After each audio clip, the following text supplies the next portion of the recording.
welcomes you to the following presentation of the Southeastern Conference. Tonight from Baton Rouge, Ed Orgeron fired up to enter Tiger Stadium for the final time as LSU's head coach. A national title to his name, but coaching one more as a lame duck of the Tigers. ESPN College Football Primetime is presented by Subway. From Tiger Stadium in Baton Rouge, you're watching the SEC on ESPN. In Death Valley, there is no shortage of storylines tonight. What has become one of the great rivalries in college football. Number 15, Texas A&M, visiting an LSU team looking for a 500 season for the first time since 1999. Tom Hart, Jordan Rogers, Cole Kubelik down on the field. There's plenty of drama around this coaching search for LSU, the impact on A&M. But let's talk football first. This is an LSU team which has reinvented itself defensively. Yeah, absolutely. You mentioned lame duck coach. Yeah, Coach O's not coming back, but they're also coaching like there's no tomorrow. This is an aggressive defense. They've gone to a blitz zero, pressure-oriented, 3 down front as opposed to the 4 down front we saw most of the season. It is a dangerous beast that Calzada and this A&M offense are going to have to put up with. Zach Calzada does not like facing pressure. He's sure to see plenty of that tonight. Absolutely. It's something he's struggled with. When you break down the film, when he gets his feet in a hurry, that's when the errant passes come. That's when the turnovers come. So that's the matchup to watch all night. LSU's pressure against Texas A&M's quarterback Calzada. Jimbo Fisher versus Ed Orgeron. A&M versus LSU. We'll hear from LSU's head coach Ed Orgeron when we return to Death Valley. Team, it's been a grind, but I think I've aged you well. Down and sleep well. The sooner you sleep, the sooner you'll get one. Only at Taco Bell. Bung. In a series that dates to 1899, it's Texas A&M and LSU. Cole Kubelik on the field with Ed Orgeron. Coach O, your last time running through that tunnel in the Tiger Stadium, how did it feel? Outstanding. Love this place, love the Tigers, love my players. Your father told you when you were a little boy, you asked him why you didn't go to LSU games. He said, boy, keep working hard. You're never going to need a ticket to get into this stadium. What would Ed Sr. tell you tonight before you coach your final game? So proud. That's why I point to the sky. I know he's watching tonight. Thank you, Coach. Go Tigers. He may not admit it, but you know, plenty of emotions for Ed Orgeron tonight. He brought this school perhaps the greatest season and maybe the greatest in all of college football history just 2 years ago. And in his final game at Death Valley. Trey Palmer to return. Caden Davis will get us started. This has become one of the most electrifying rivalries in the SEC, including a 7 overtime game just a few years ago. Max Johnson got a taste of it last year. 24 touchdown passes on the season. He's put up good numbers, but this offense has been inconsistent.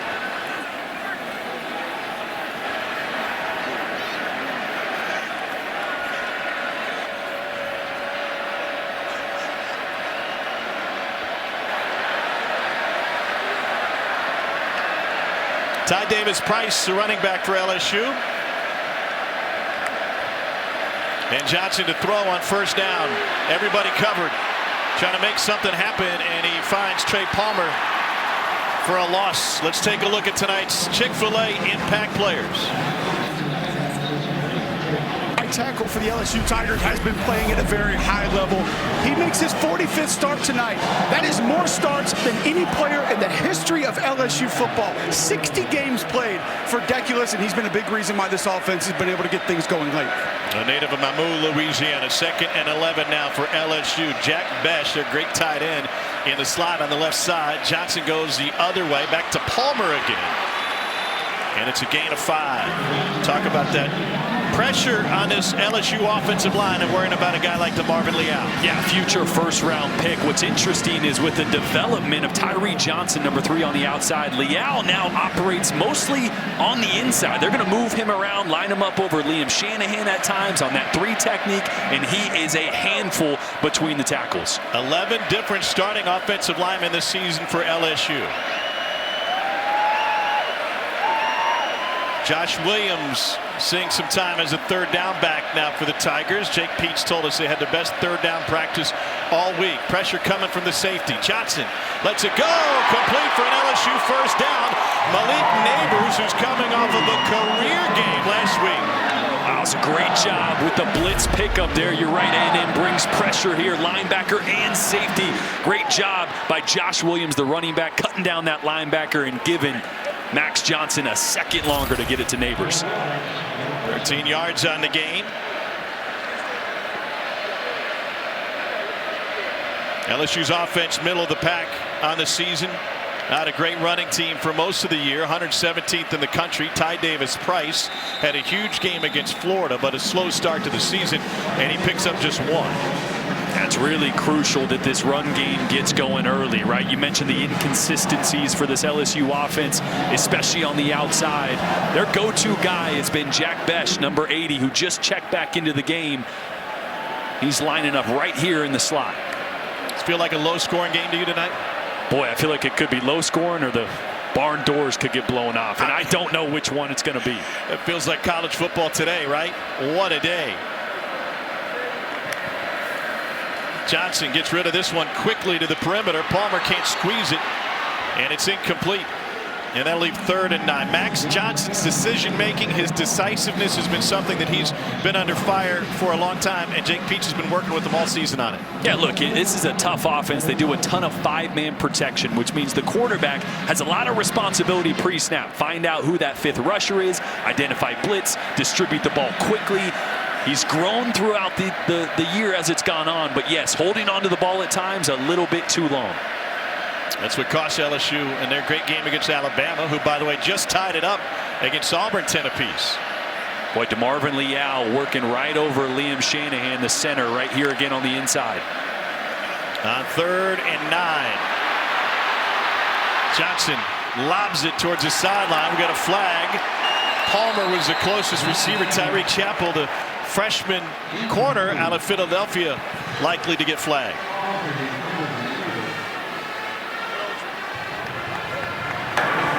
Holding, defense, number 7. 10-yard penalty from the previous spot includes an automatic first down. A&M lost 2 of their starting cornerbacks for the year early in that Arkansas game. Chappell has had to step up since. No, he stepped up and played really, really well this year, replacing a few veterans on the outside. That time just gets a little tied up. And so with the penalty, LSU able to take it across midfield. Opening drive in the final game for Ed Orgeron as the head coach at LSU. And a man on the other sideline in Jimbo Fisher, who's been rumored to be a hot candidate for his job. Here's Ty Davis-Price. Price down to the 42-yard line. This little inside zone there. Actually ran into Ed Ingram, his own player there, the left guard. LSU coming back with a little tempo. On 2nd and 3. It's going to be right at the line to gain for the first down. LSU does something very unique when it comes to play calling. You saw a shot at Jake Peach, the offensive coordinator, came over from the Panthers, previously on Saban's staff at Alabama. He is the offensive coordinator and play caller, but the man on the left, DJ Mangus, handles the play calling when it comes to 3rd down. Now 3rd and short, when it's a running play, likely Peach is called, but anything passing wise, it goes to the guy next to him. But again, you said likely, right? I mean, it's an interesting dynamic that's got to be really hard as a play caller. I personally don't see how it works so well. Needing 1, and I don't know if he got it. Well, Jaden Spot Peavy is short. Great play by Peavy. And they're going to spot that. Looks like, man, a few inches. Yeah, so we talked about LSU coaching defensively with their hair on fire, nothing to lose, lame duck step. Of course, you got to leave them out here on 4th and short. Roll the dice. It may not even be that big of a gamble, right? I mean, what does a punt get you in this scenario? 59% of the season, 4th down, impressive numbers.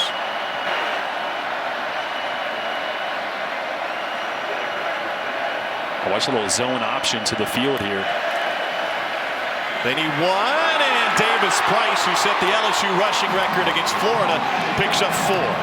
That actually gave Max Johnson the opportunity to pull it there, but does a good job of just trusting the push that LSU's gotten up front. And man, a great block there by Cardell Thomas. Cole, what do you make of this LSU offensive line? Handicap them against what A&M has on the defensive line. I'm not going to give too many offensive lines the actual advantage going up against one of the best defensive lines in college football. It's been a patchwork group, but this is about as clean as they played the last few games this all season, Tom. 10th play of the opening drive for Max Johnson and the Tigers. Davis Price again. And he picks up just a couple. Yeah, one thing that's interesting about this LSU run game, I was talking to Jake Peets, the offensive coordinator, about it before the game. A lot of those plays are going to look like just inside zone, but they actually run a couple of different plays off it. They run a zone cut, which is designed to go backside. They'll also run duo, which, guys, you know duo. We've been talking about it a lot the last few weeks, but they all kind of look the same. It depends on how the linebackers in the front are playing them as to which one they actually run.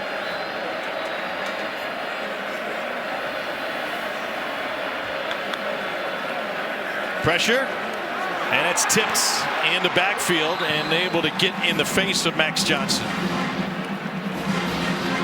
Speaking of that offensive line, Tom, I was actually surprised before the game. Talking to Coach Elko, the A&M defensive coordinator, Jordan pointed it out earlier. DeMarvin Leal on Liam Shanahan, that's the matchup that they actually want. Try to line up DeMarvin Leal, head up in a zero nose, head up on the center. He thinks that's a matchup that they can win often. Shanahan was a 3-year starter at Harvard, where he got his economics degree. Masters in football in the SEC. Straight ahead, Josh Williams. And a gain of 4. This is kind of an old school LSU Les Miles run game approach so far tonight. Interesting. I expected seeing a run there on third that maybe that meant, hey, let's pick up a few, get ourselves in a 4th down and manageable situation to roll the dice again. But I think they just wanted a few more yards here for Cade York. This will be a 50-yarder for Cade York, who's got an NIL deal with Velveeta and the Queso Challenge. He hits any 50-yarder or further, people have a chance to win a lot of cheddar. I love me some queso. Do I get some? Yeah, sure. We'll sign you up from 50. He's got the leg. Give him the cheese. And LSU on the board early. Thank you, Rain. Some queso, Cade York. Let's go. He's got the 2 longest in Tiger Stadium history, and he caps that long 13-play drive to put LSU up early.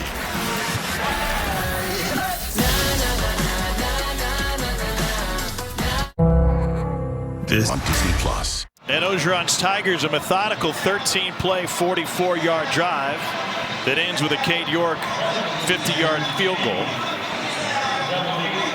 And the Tigers have an early lead in the 60th meeting all time between Texas A&M and LSU. Aggies haven't won here in Baton Rouge since 1994. But A-Chain will bring this one out, couple yards deep. He's got elite speed, and he takes it out to the 22-yard line.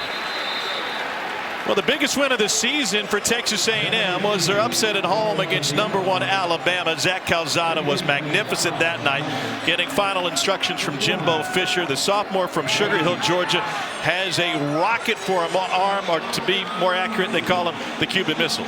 Yeah, it's unbelievable. He's got a ton of arm talent. What you're going to notice is when he's in rhythm and on time and balance, he can rip the ball and is super accurate. It's when he gets off platform, when he gets pressure, that's when you notice some of the errant throws. So keep an eye on that, because LSU is going to bring the heat.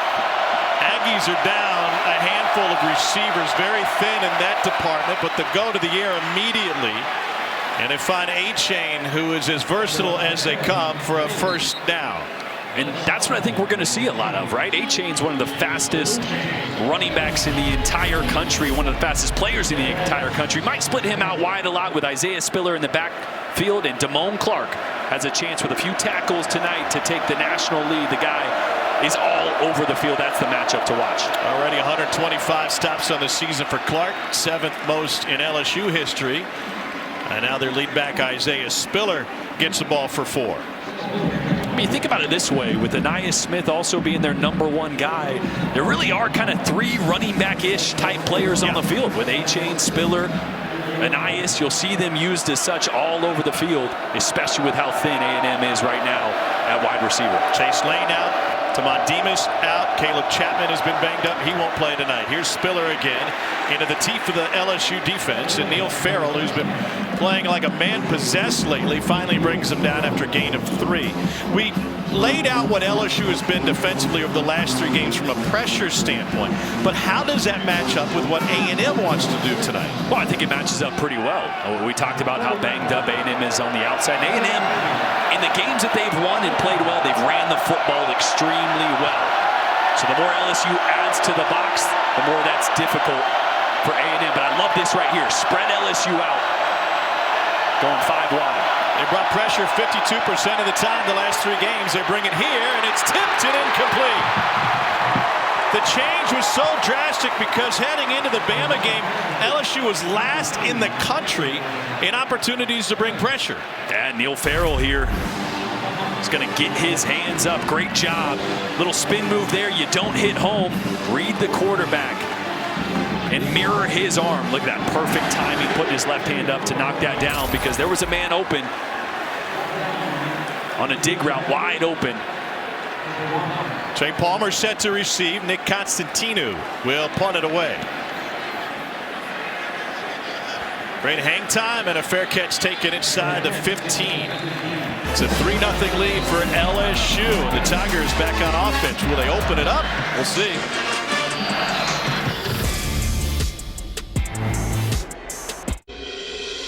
If you want to look fresh, you got to eat fresh.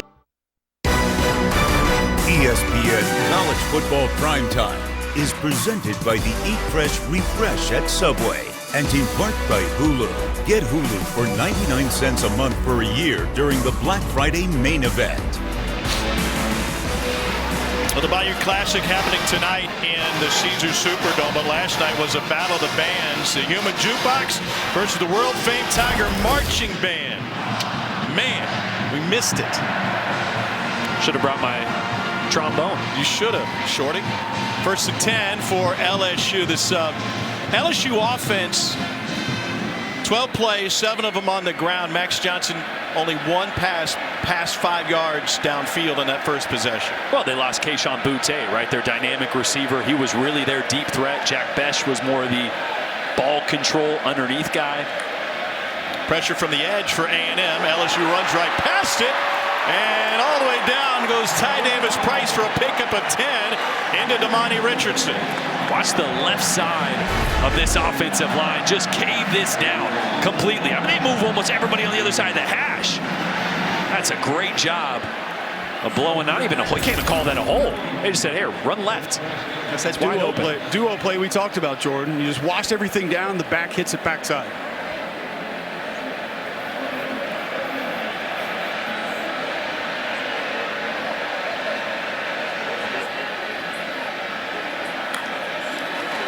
Very deliberate offense so far. Johnson falling backwards, and they had to jump on that one. Michael Clemens brought the pressure. Let's get to the studio, checking with Matt Berry. Hey guys, good evening. Time now for the AT&T Countdown to the CFP National Championship update. We are at overtime in Auburn. First series, Bryce Young to Slade Bolden. Alabama strikes first, but Auburn comes right back. TJ Finley to Landon King. One-handed catch. We are now in double overtime, Alabama and Auburn. Wow. College football never disappoints. Just when we thought we knew what we were talking about. No.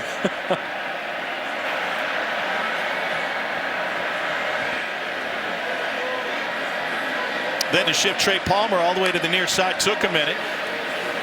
Toss to Trey Bradford, who's new to game action tonight for LSU. Hadn't practiced all season until this week, and Jake Peets wants to give him a couple of shots. They get themselves here into a little bit more of a manageable 3rd down for Max Johnson. Jake Peets, their offensive coordinator, said this was the best 3rd down practice and best 3rd down week they've had all year. Implemented a few new things, so see what they go with here as A&M is going to bring 5.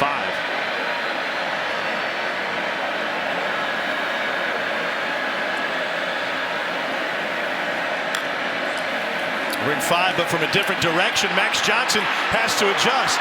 High steps out of 1 and dives forward and picks up the 1st down. That's a great job by Johnson. So they don't blitz. They bring what you call a simulated pressure. Watch the pressure come from this side. The two guys on the field are going to drop. So really only bring it forward, but it simulates a blitz to the offensive line because the way they identified it pre-snap, they didn't account for that guy. Johnson able to outrun Richardson to the edge.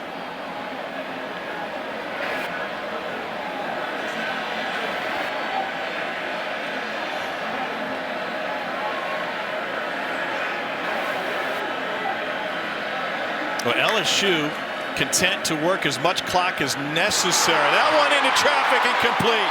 First down to Joray Jenkins. Longest game of the night for LSU, a pickup of 19. Boy, you see the motion pre-snap. That was designed. We talked to Jake Peets this week. He said, look, I want to get Antonio Johnson, Texas A&M's nickelback, on the short side of the field. I want to open things up to the field, give Max Johnson a lot of space to work with as you see them attacking with a slant route. Johnson out of the backfield. Here's Ty Davis Price. Down the field, Cole's got a special guest. Shaq, when you come back to football games, does it ever make you wish that you would have played football growing up? Well, I actually played football in high school, and then a guy your size swiped me, and then I knew that basketball was a better option for me. But I just wanted to come down and see Coach O for the last time. Done great for University. We're going to miss him. Baton Rouge going to miss him, and I was in town. I just wanted to show my support. What about last night? You had a concert? Yeah, we had a concert at Fred's, myself, DJ Biotti, my son Miles B. O'Neal, and we had a great time with the kids. Everybody was safe. Had a couple mosh pits, but jumping up and down. I treat those kids like I treat mine. So you're not performing your old stuff? I dropped one of my old songs, and they kind of liked it. Went crazy. I also went in the crowd. And, we sung that song, "We Are the Champion." I think that's a clip that's going viral now, but it's in Baton Rouge where I got all my superpowers from, so I like to come back here once a year and regain some of that juice. So if I drop the bust him in the eye, Shaq, you want to fight, come fight me. I'll hit you with the bow. See? Taggett, highlight of the year. Great job, Cole. 3rd and 6 now. Second possession for LSU. Trying to set up a screen, it's incomplete. But let's go back, before the lyrics, let's go back to what Shaq said when Cole first started talking to him. Ed Orgeron essentially is being fired here, but he's going out as a beloved coach because he's from this state. He's from South Louisiana. When he left his radio show Thursday night, he got a standing ovation. There's mixed emotions from this fan base seeing him walk out the door. Yeah, we were down on the field earlier, and way before there was even players down there, and Coach O was running towards the tunnel, and every fan that was out there, probably 100+ fans, were just giving him a standing O. So, yeah, there's a ton of admiration here for Coach O. It's a weird situation having brought them a national championship, but now being ushered out the door. And wouldn't he like to end it on a W here in Baton Rouge? Only man that makes Cole Kublik look small. Back in a moment.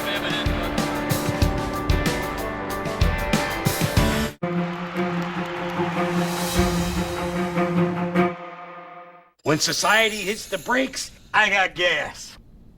What? Card matters. Your home does too. Countdown, Patriots rookie Mac Jones sits down to share his journey to the NFL. Plus, Sam and the guys rank the top plays of the week. Kick off your Sunday with Countdown, 10 a.m. Eastern on ESPN.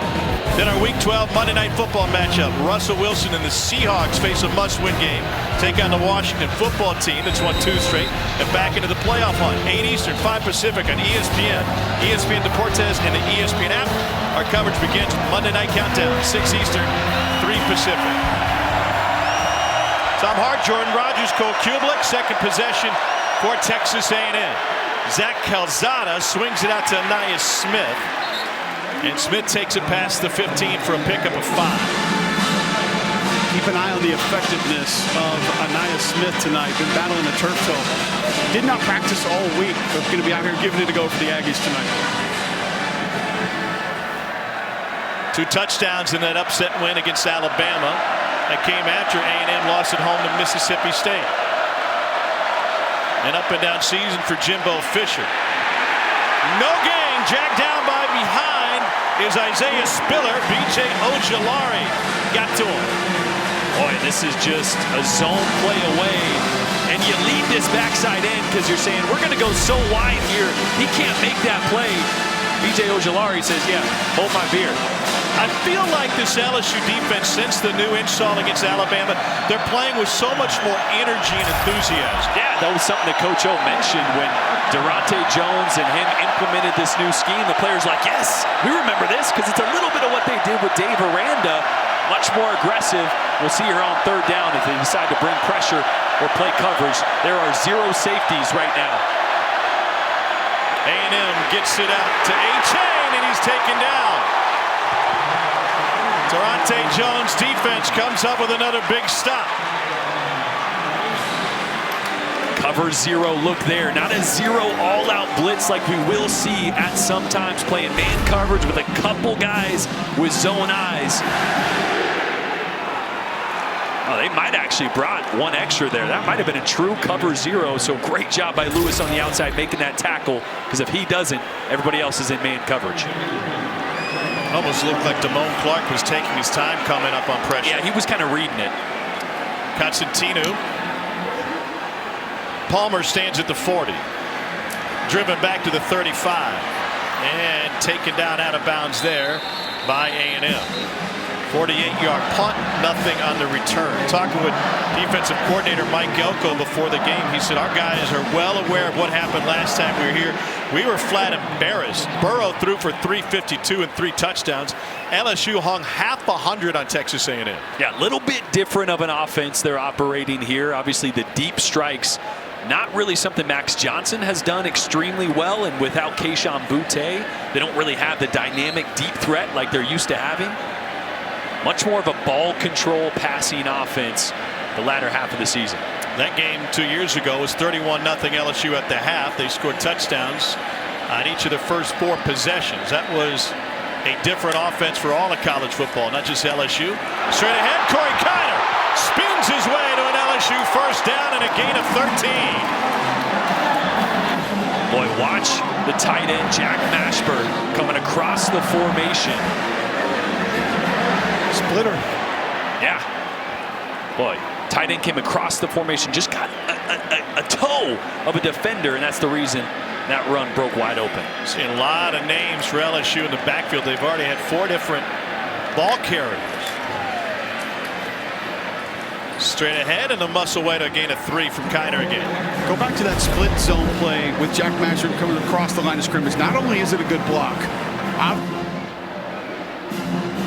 but think about this. One thing that play will do down the road, that's going to slow those defenders down, whether they're coming upfield, whether they're playing flat down the line of scrimmage. You take a couple of those shots around the hip, around the knee, you're not going to be coming flat down the line of scrimmage near as fast the next few reps. Well, that's what Shaq told you, right? Some dude sideswiped him. He said, no, I'm good.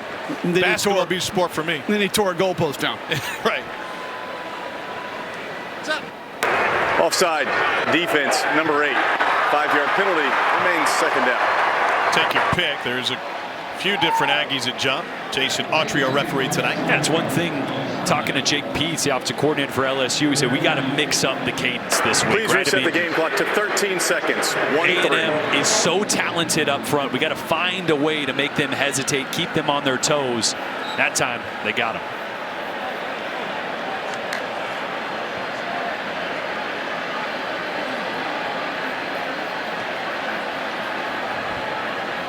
Second and a short 3, and that's how the quarter will come to an end. That's the end of the first quarter. Timeout. And Orgeron insisted it was business as usual in his final game as LSU's head coach, but he's taken a moment to stop and enjoy the sights, sounds, smell the flowers, and throw a fist bump or 2. A lot of pictures in the field pregame, and he's ready to barge through those doors pregame.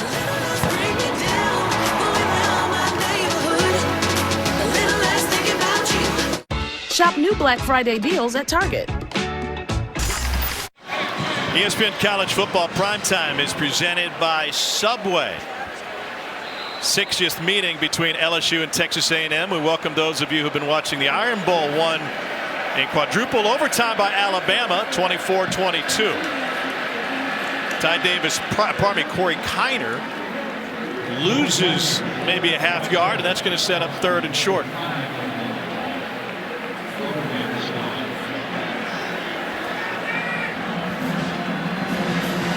So Ty Davis Price re-enters the game for LSU. And Marcus Dumerville is in as an extra offensive lineman on the left side. With Jack Mashburn right behind him. A&M think and run. Johnson to throw on 3rd and 1. Lets it go deep. Caught!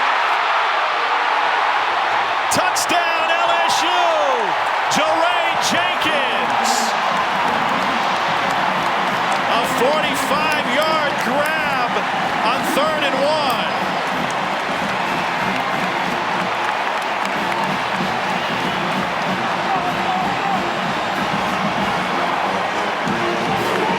Just a great job by Jake Peets of knowing that Mike Elko was expecting run.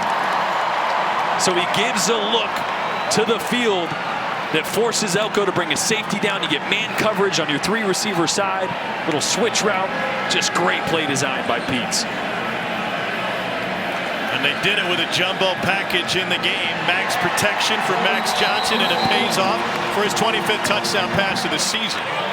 And we got a flag on the point after. Just a great deep ball. All right, something that Max Johnson has struggled with a little bit this year. Great touch. Jaray Jenkins had his man beat on the wheel route the entire way.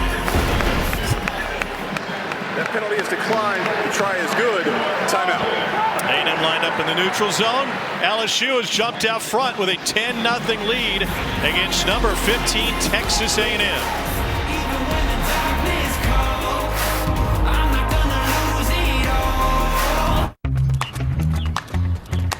What's strong with me? I know when I'm warm to 42424. Do it now. College football studio time now for our celebration moment. Brought to you by Allstate. 4th overtime, Auburn ball first. TJ Finley's pass broken up. So Auburn the opportunity, or Alabama the opportunity to get out with the win. Bryce Young, John Mechie, ball game. Tide survive, 24-22. Match survive indeed. Auburn entered today 118-0 since 2004. Went up by at least 10 in the 4th quarter. Best in the FBS over that stretch. Forget about that run. Let's go back to this touchdown throw by Max Johnson. Yeah, with the safety down in support. Watch this slot defender right here. You're going to get a natural little rub route and the wheel behind it. Watch the pick on that slot defender. Trey Palmer comes down, just doesn't even really get a lot of him, but makes 17 work around him. That gave the space for that wheel route and Jaray Jenkins. And again, a perfect ball by Max Johnson to pay it off. Great body control by Jenkins to get to the pylon and in. 7th touchdown pass of 25-plus air yards this season. Just his 10th completion of that distance or greater. And now Texas A&M playing from behind with a quarterback that doesn't like pressure. And Calzada delivers on time to Devon Achane, who takes it up to the 45. You mentioned rhythm for Zach Calzada. That time he was allowed to get into it. Yeah, and we haven't really seen LSU dial up the pressure yet. I'm expecting here for Durante Jones to say, okay, enough of that. I want to see Calzada sweat a little bit and see if you can't knock him off his spot. Because right now, the short completions, he's been money. Baylor Cup number 88 has entered the game for A&M alongside his tight end teammate Jalen Weidermeyer.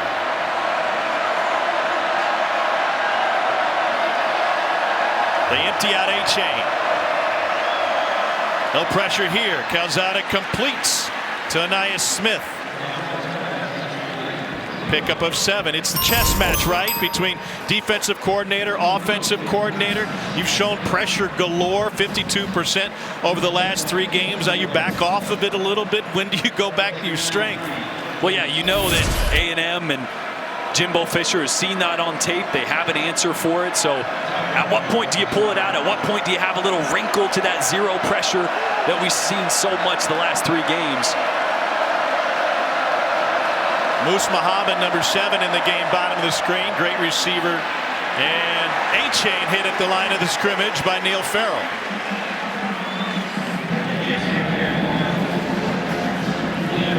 Third down here. It's been an area where Calzada has struggled. Just being efficient, right? And the rain coming down. Balls are a little wet out there. That means Probably one of the reasons they haven't been taking so many shots or pushing that intermediate, trying to give him high percentage throws.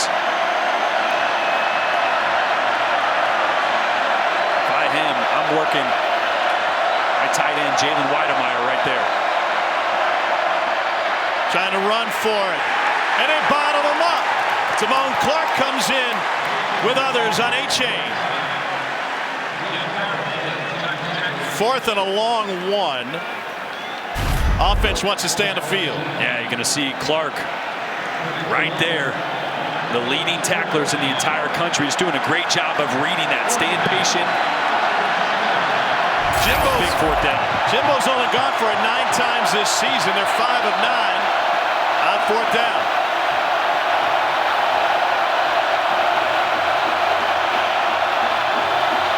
Calzada throws. He's got Weidemeyer, forward progress, and he'll stay on his feet for an A&M first down. Yeah, this is what I thought we'd see on the 3rd down here. Nice job of getting Weidemeyer to block down first and then release on the route. All right, so both linebackers there think it's run, see tight end blocking, and then nobody there in coverage. Weidemeyer broke Martellus Bennett's school record for receiving yards by a tight end.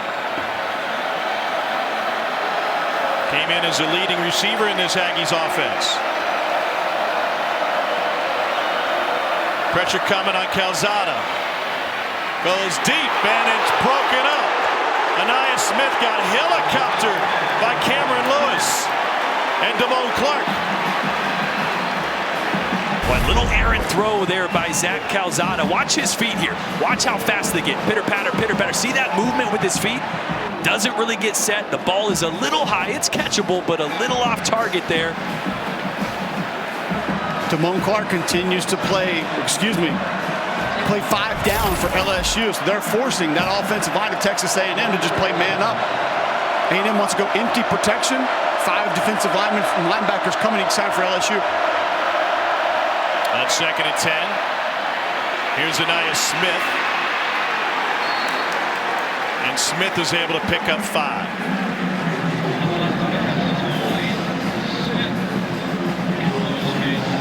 Even with, without the wide receivers who've been injured over the last few weeks for Texas A&M, there's still plenty of talent from Smith to Weidemeyer and the 2 guys usually in the backfield, Spiller and A-Chain. Jimbo said when it comes to calling plays, it's like a library. You got all these books, all these plays. You just pick a few each week to focus on. They're going to be one high man coverage across the board. Look at the press coverage. Game's up front. Calzada dancing out of the backfield, lost his footing and goes down. It's a loss of 4, and A&M will have to punt it away. They are 0 for 4 on 3rd down tonight. Yeah, Calzada actually wanted to hit his tight end, but great coverage across the board for LSU. Once again, 5 down. B.J. Ozari, just that outside defender out on the edge. He loops all the way back inside the opposite B gap. Texas A&M offensive line has done a great job in protection so far, unable to pick that one up. Constantino, 10th in the country, 47 yards per punt. End over end will check up around the 15. 26-yard punt that time. LSU holds a 10-0 lead at home against Texas A&M.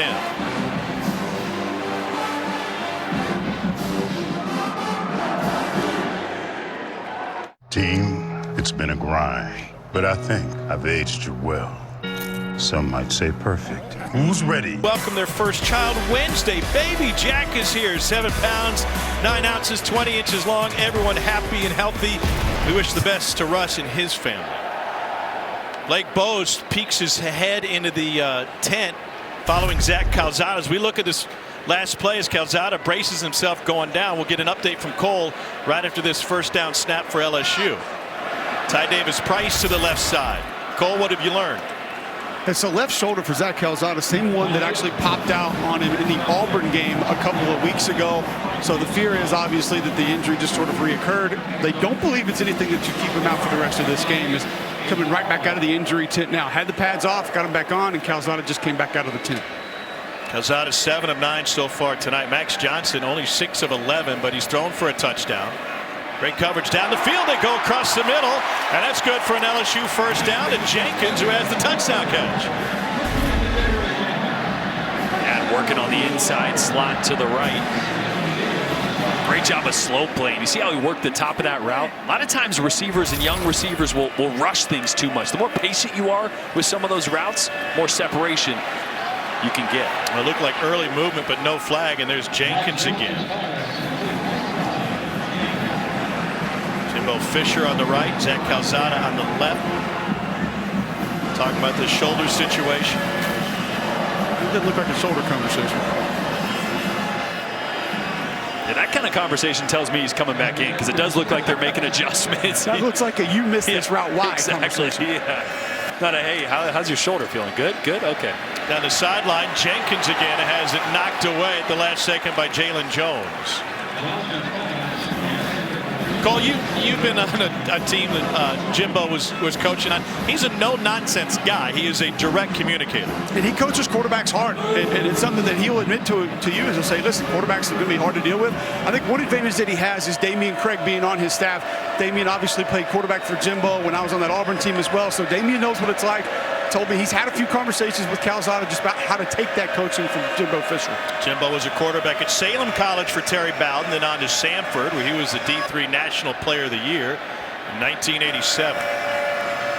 Pressure from the edge. Johnson has it batted again. Damani Richardson got his hands on it. And LSU forced to punt it away. A few times tonight already, Mike Elko is bringing secondary pressures. You see Damani Richardson. He does a great job. He's supposed to be blitzing there, but identifies a quick drop, a one-step drop there by Max Johnson, which means that ball's coming out. So instead of continuing to rush for no reason, gets his hands up and in the throwing lane. Avery Atkins kicks this one away. Moose Muhammad takes a fair catch at the 26-yard line. A&M will have the ball when we return.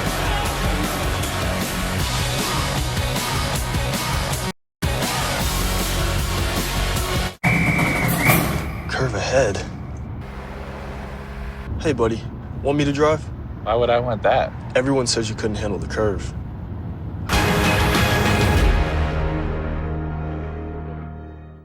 Are you ready for Monday night? I love being here. This is the job I wanted. I'm being here. I got a great contract. I have an unbelievable chancellor. Have an unbelievable president, unbelievable AD. I plan on being here and fulfilling this contract and doing everything. My family has roots here. I got ranches here. I hunt here. I love everything about this place. We're going to recruit an unbelievable class this year. Okay? So I'm either the dumbest human being on God's earth who's going to recruit all these guys to A&M so I can go across over here and go play against them. I want to be at A&M. I plan on being at A&M. I ain't going no. I don't want to be nowhere else. I love being right here. Is that clean enough?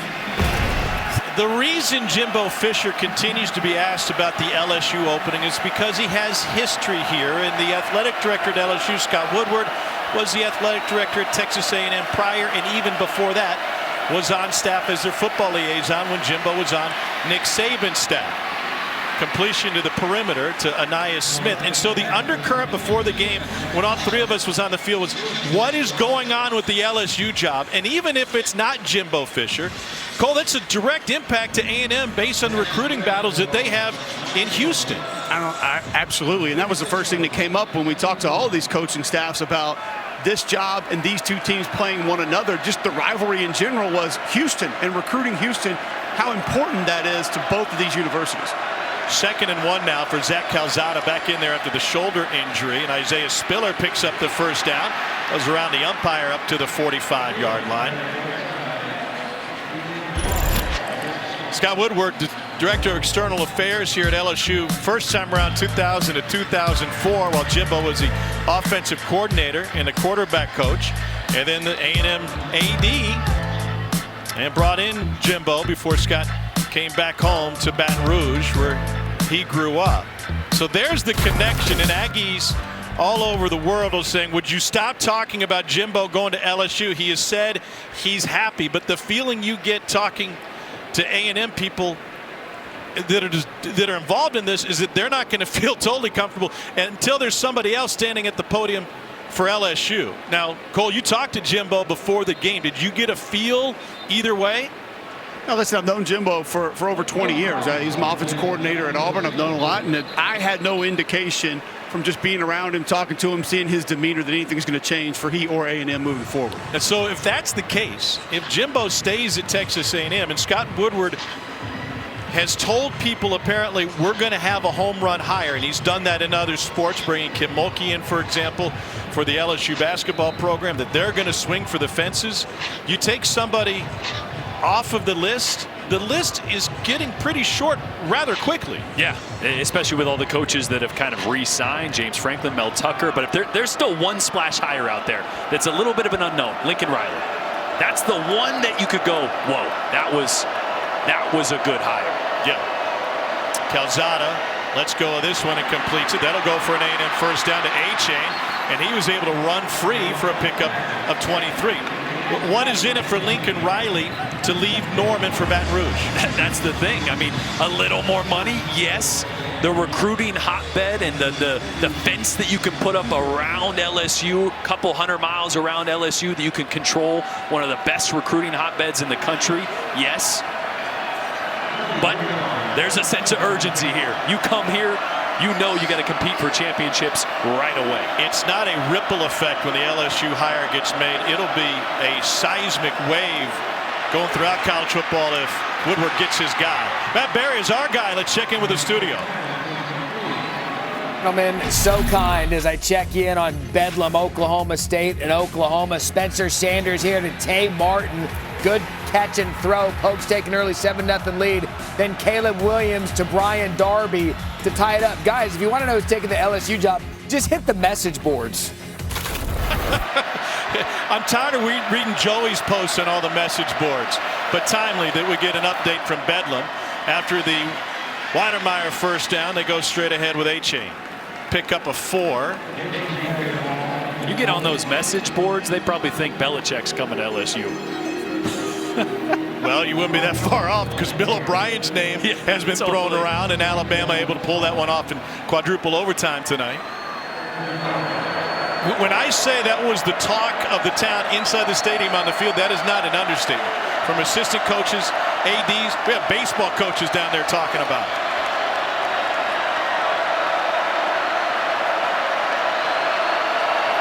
Calzada 10 of 12 so far tonight. A-Chain hit in the backfield, no gain.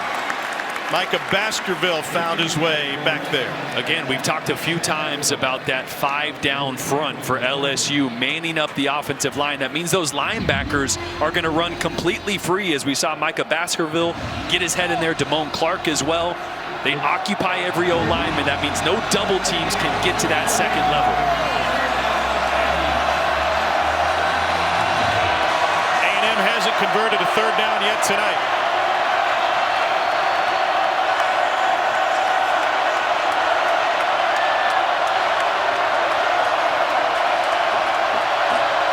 Comes pressure. Calzada fires, caught, touchdown A&M. They beat the pressure to Moose Muhammad.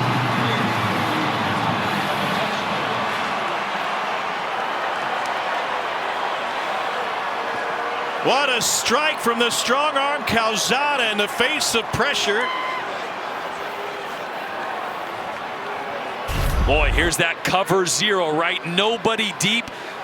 Linebacker's going to come completely free. Calzada does a great job. He knows he's hot there. That's why he works for depth, and he works to his right, away from the blitzing linebacker. And what do you do versus cover zero?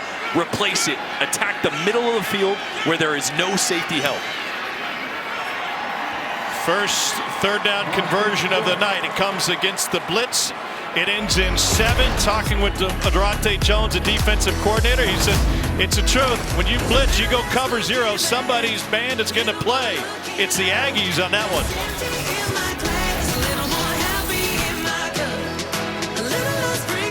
Second at 7 on the SEC Network. From Tiger Stadium in Baton Rouge, you're watching the SEC on ESPN. 7-play, 73-yard drive for Texas A&M to get on the board. And a Calzada touchdown pass. Here's Matt Berry. All right, now a couple of updates for you guys. We're going to start with South Carolina Clemson. Talented freshman Will Shipley battled the Palmetto State here at Columbia, South Carolina. Shipley puts Clemson up 7-0. They've tacked on a field goal. Also, we just had another score in Bedlam. Tay Martin. How about this Pokes offense early on? 14-7 Oklahoma State. That's why they call it Bedlam. Max Johnson only 8 of 15 tonight, but 102 yards and a touchdown. Looking for his tight end, and he fires incomplete. Bounced right off of Malik Neighbors. Neighbors was his favorite receiver last week. They played ULM, and he had 4 catches for $143. Yeah, really had a coming out party. I know it was against lesser competition, but they are looking for that dynamic guy that works in the slot, can move him around to replace Kayshon Boutte. Should have had that one. Boutte went down with a broken ankle against Kentucky. At that time, he was leading the nation in touchdown catches. A huge loss for this LSU team, which has lost players throughout the season due to a variety of circumstances, mostly on the defensive end. On 2nd and 10, Johnson pressured. Couldn't bring him down. Max Johnson will run with it. And he scrambles out of bounds with a gain of 12. It was Michael Clemens rushing off the edge. Coming from the right here, the backside for a left-handed quarterback. And a great job knowing he's got routes working to the left. My escape, my eject button is back to the right. And he's not going to rush 8 for 80 yards or really hurt you with his legs, but he can make a few plays like that. Here's Neighbors on the quick hitter. Got a flag on the play. Pick up of 9. And on that play, Palmer lost his shoe.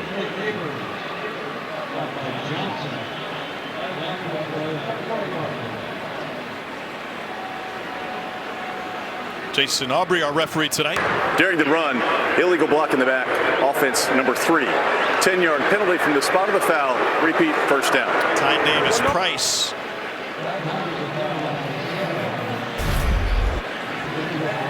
You're going to see him right here. Little quad formation they do just to try to surprise the defense, get a quick, easy throw, a little screen to the outside.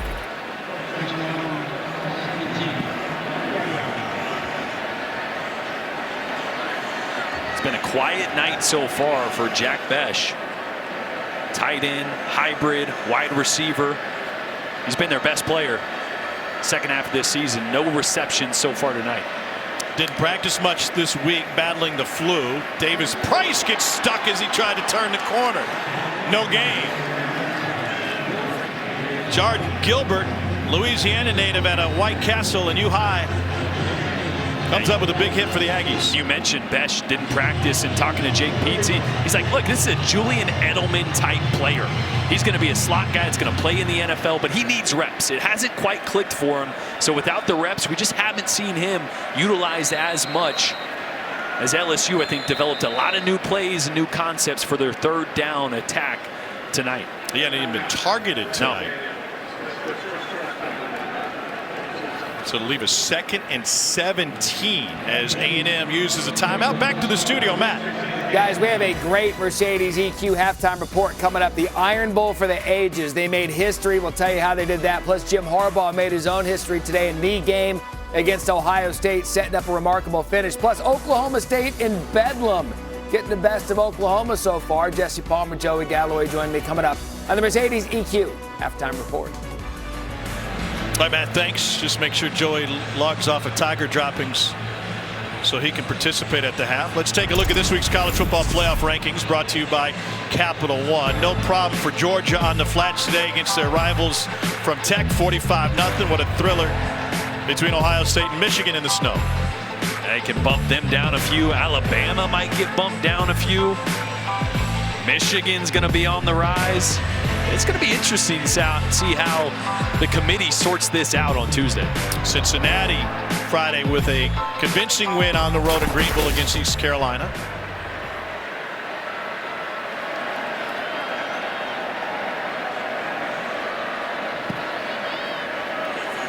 A 2nd and 17 within the SEC. I tell you who breathed a big sigh of relief with Alabama pulling out that win.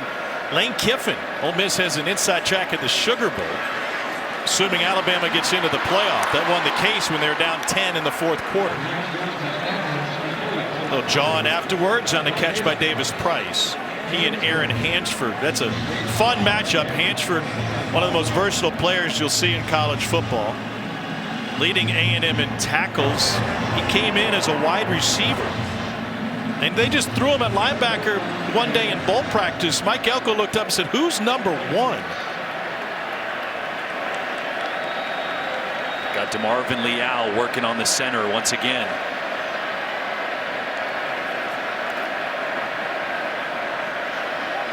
Josh Williams, the running back.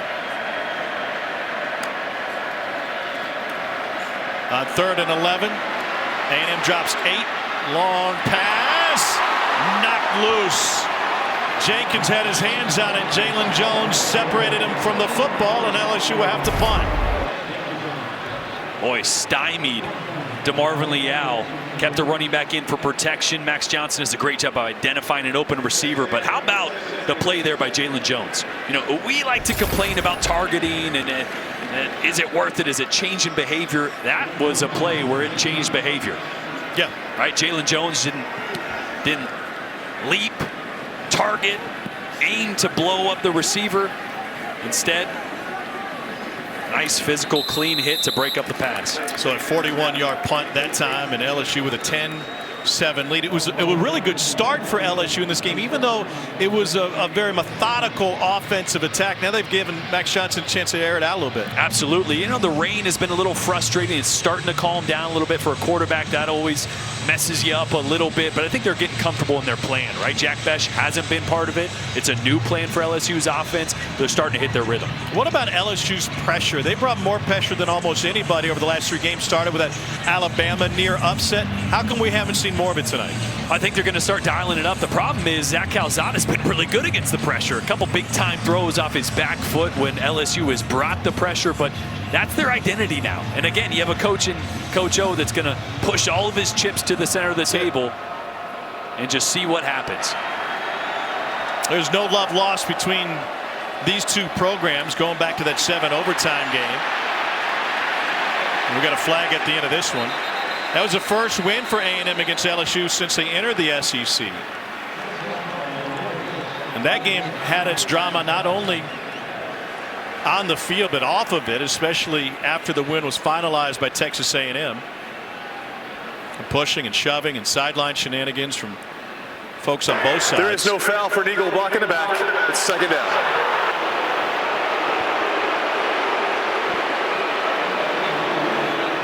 They pick up the flag and 2nd and 9 remaining. Tell you what, whenever they pick up the flag, it always gets the boos from the crowd. I love it. Sure. Right? I mean, that just shows these guys are talking it through. They're not just going to call it because they thought it was there originally. Get the right call. Sort it out a little bit. Pick it up every now and then. It's not a bad thing.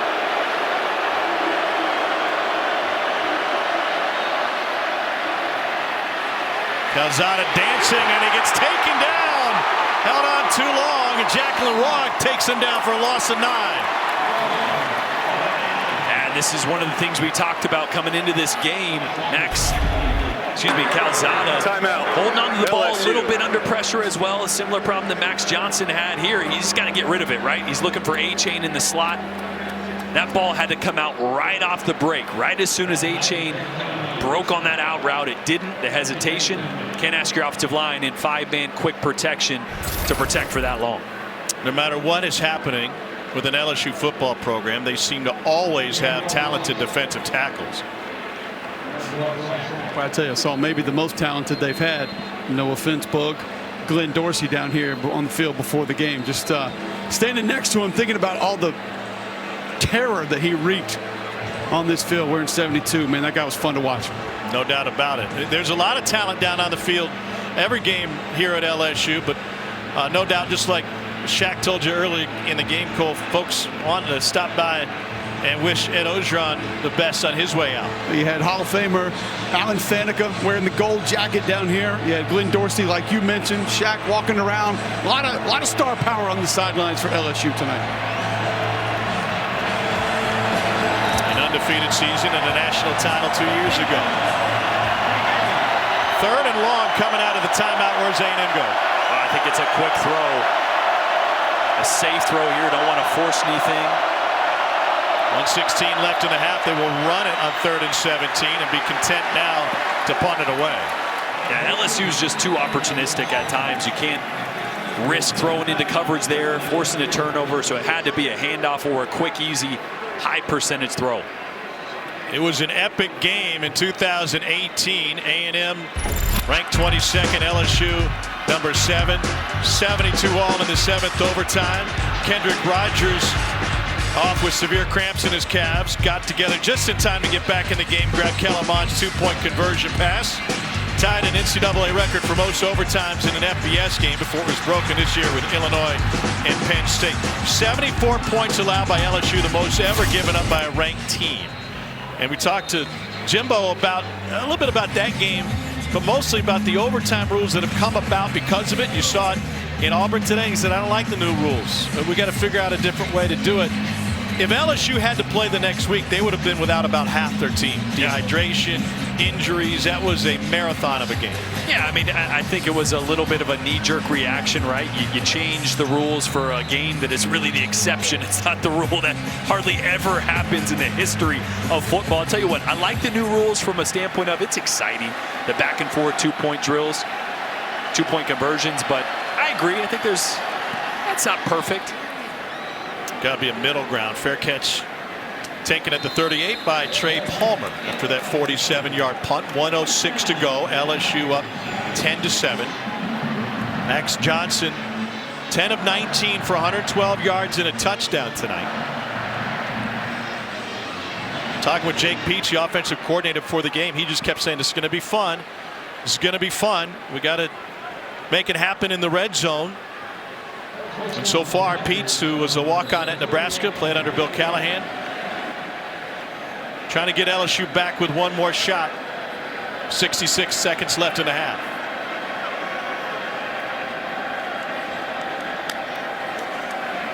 A&M rushes 4. Johnson escapes it.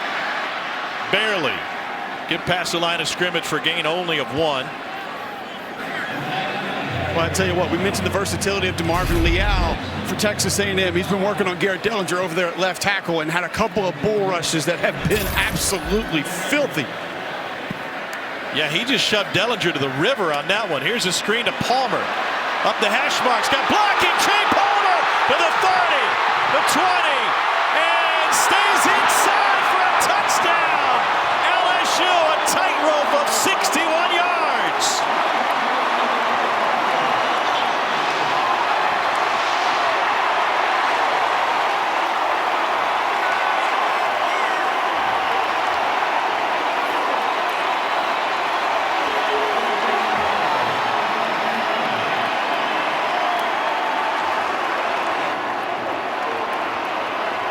Max Johnson celebrating a 61-yard touchdown pass in which Trey Palmer did the heavy lifting.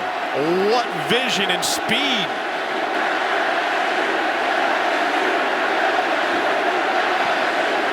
And the Tigers take a 10-point lead. Great play design by Jake Peets. Actually, Steve Sarkisian ran this last year against Georgia when he was at Auburn. Watch how this orbit motion gets these defenders to flow over the top, and then you're going to get the screen with all the blockers back underneath. Watch the movement getting those defenders out of the way over the top to set up those blocks for the offensive line.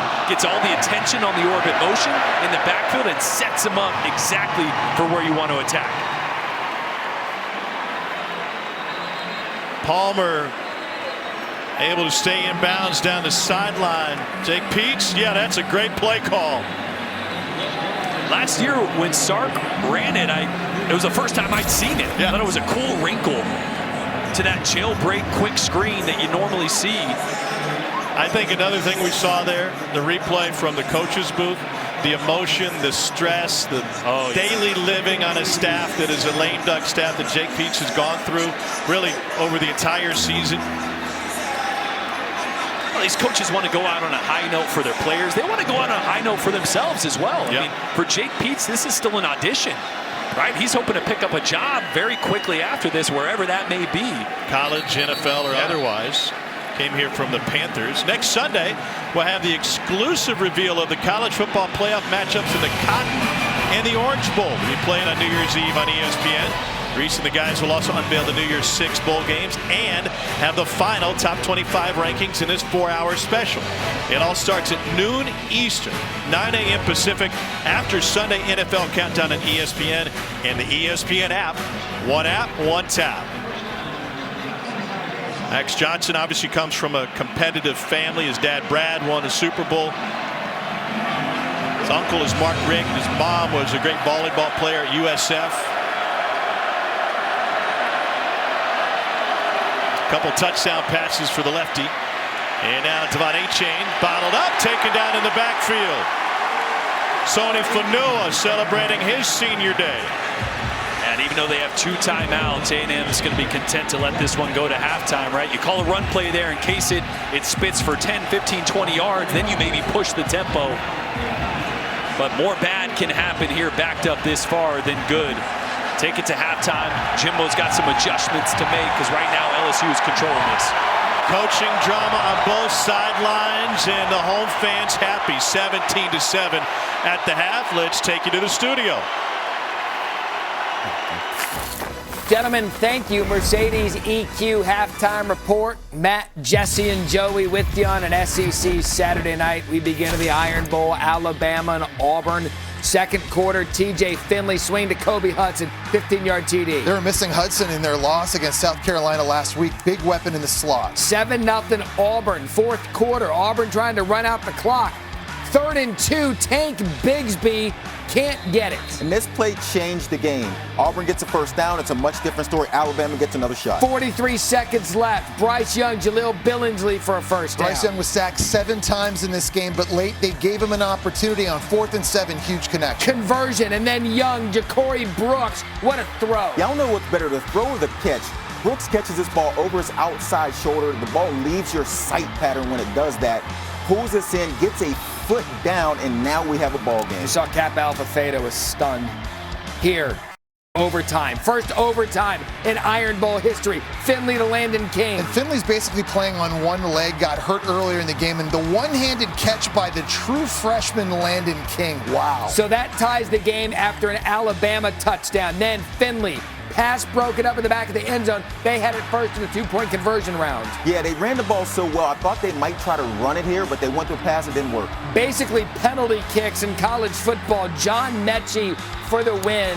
And Alabama survives at Auburn 24-22. And with that, welcome in Jesse Palmer, Joey Galloway, Matt Berry. This is the best weekend of the year in college football. Rivalry weekend coming off of Thanksgiving. Hope you and yours had a good one. I'm ready to say, Joe, that this is just who Alabama is this year. I'm not surprised when they get in a fight like this. I was surprised that the fight lasted this long. We've seen them in fights before. Those fights were usually in the first half. But this fight went the whole distance. And Bryce Young went 25 of 51, which is his worst completion percentage of the season. Sacked 7 times, like you mentioned. It was the pressure in his face. But late in the game, when they needed it, down by a score, 97 yards to go, he made some of his best throws. Coming out the end zone on the 3rd and 10, delivers to the middle. Finally giving some chance to stand in the pocket. Now a 2nd and 1. Auburn's been shutting this offense down the entire game. They need one more stop to get this done. And then this throw right here, I mean, give this kid a lot of credit. Game on the line, rivalry game. Before you go to the SEC championship game, you deliver a strike to the end zone. Bryce Young in those last 2 minutes played as well at quarterback as we've seen anybody play all season long. Not the dominant performance I thought they were going to see, but you got to give it to Alabama because they were extremely resilient. You lose the SEC's leading receiver in Jamison Williams to targeting early. Yeah. Right?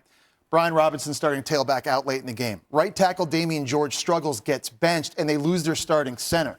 7 sacks on Bryce Young. They couldn't get anything going, but the defense picked them up. The defense allowed only 159 total yards in this game, and then late, pass pro gets better. And I would say late in this game, Bryce Young had his Heisman moment. Bryce Young, to me, right now, should be the front runner for the Heisman heading into the SEC title game. It wasn't pretty. Looked like their playoff hopes were evaporating, but right now, it's all still in front of Bama. We've seen this five times out of Bama this year. What do you think that game's going to open up at? I'm going to say 13.5. That's ridiculous. Did you see the offensive line out? 10.5. Did you see the offensive line? Double digits. Their line struggled. Tough. Mr. Virtual Locks over here already setting lines out there for the SEC championship game. I'm just happy Joey's with us after what happened with the game at noon. It was all Harbaugh, it was snow, and it was borderline perfect. This halftime report is presented by Mercedes EQ. Team, it's been a grind, but I think I've aged you well. Months. That's 1.9 for 72. So log on today at Toyota Slidell and then come see me. We do business the right way, your way, every day. The Mercedes EQ halftime report. Matt, Jesse, and Joey back with you. Statistician of the Stars, Ryan Milwicky, says that the SEC championship games open up at 6. Take that, Galloway. Spencer Sanders, Tay Martin. Tay Martin's been doing this all season long. He's been the deep threat for the Pokes. He's the statistician of the Stars here on Saturday. Caleb Williams to Brian Darby ties it at 7. Oklahoma State sent the blitz at Caleb Williams. He read it, went to the slot for a touchdown. How about Tay Martin flirting with helmet sticker implications right there? So Oklahoma, after they tied it, ensuing kickoff. They can do this on special teams. Get a block and go score. Brennan Presley is a weapon in the slot for this offense. He was injured in their last game, but he can make plays in special teams as well. There will always be bedlam. Oklahoma State, 21-14 lead. Notre Dame and Stanford. Jack Cohn, Braden Lenzy, Irish up. And this is Notre Dame's last chance to make a statement. They don't have a conference championship game to play in. They got to win big. They want to make the playoff. They can get in the clubhouse 11-1 there against a struggling Stanford team. Shenanigans hey, at I haven't seen you in a while. How you been? We didn't play last year. Great to see you. I noticed you weren't watching my stories anymore. The official is more energy than everyone. Should I use X Pro 2? Blake Corum back and healthy. Huge gain inside the red missed their last 2 games, but his speed adds a different dimension to this rushing attack for the Wolverines. You talk about the rushing attack today, Joseph.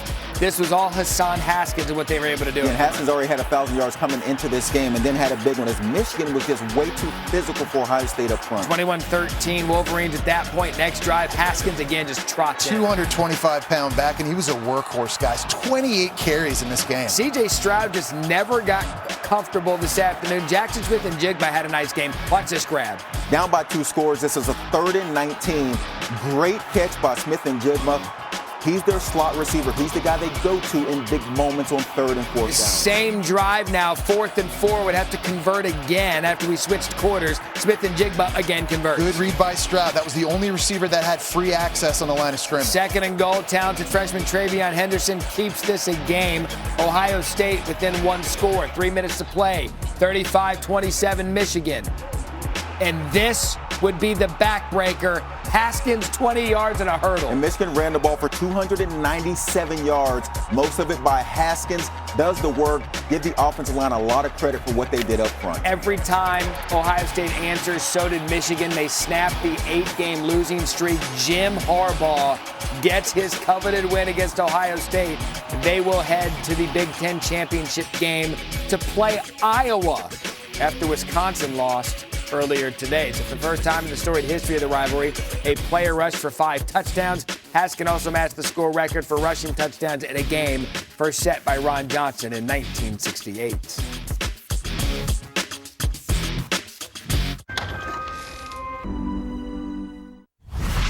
Got Jesse Joey back with you. Congratulations to Wake Forest. They sewed up the Atlantic today thanks to Sam Hartman. A.T. Perry here doing a nice job on the catch and run. 2 touchdowns for him. Head coach Dave Clawson signed an extension, and his team's playing in the ACC championship. It's extension season for head coaches out there. All you have to do is flirt with the team just a little bit, get an extension, you'll get paid. Oregon sewed up their spot in the Pac-12 championship. How about the rebound by Oregon after getting smacked in the mouth by Utah? Anthony Brown had a terrific day. 2 passing touchdowns and 1 rushing touchdown. They get a rematch with Utah. Time now to take a look at Georgia with our Road to the Championship, brought to you by Mercedes EQ. There was not going to be drama in this one as Georgia defeated Georgia Tech 45-0. They are hitting on all cylinders ahead of the SEC championship. And with the win, they've locked the spot in the college football playoff. Now what remains to be seen against Bama, will 2 SEC teams get in or just 1?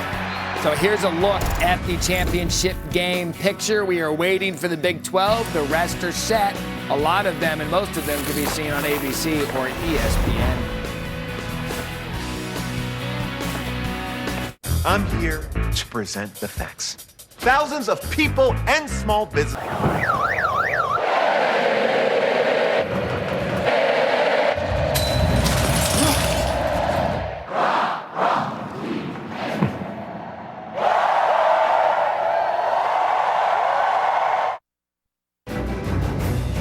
This halftime report is presented by Mercedes EQ.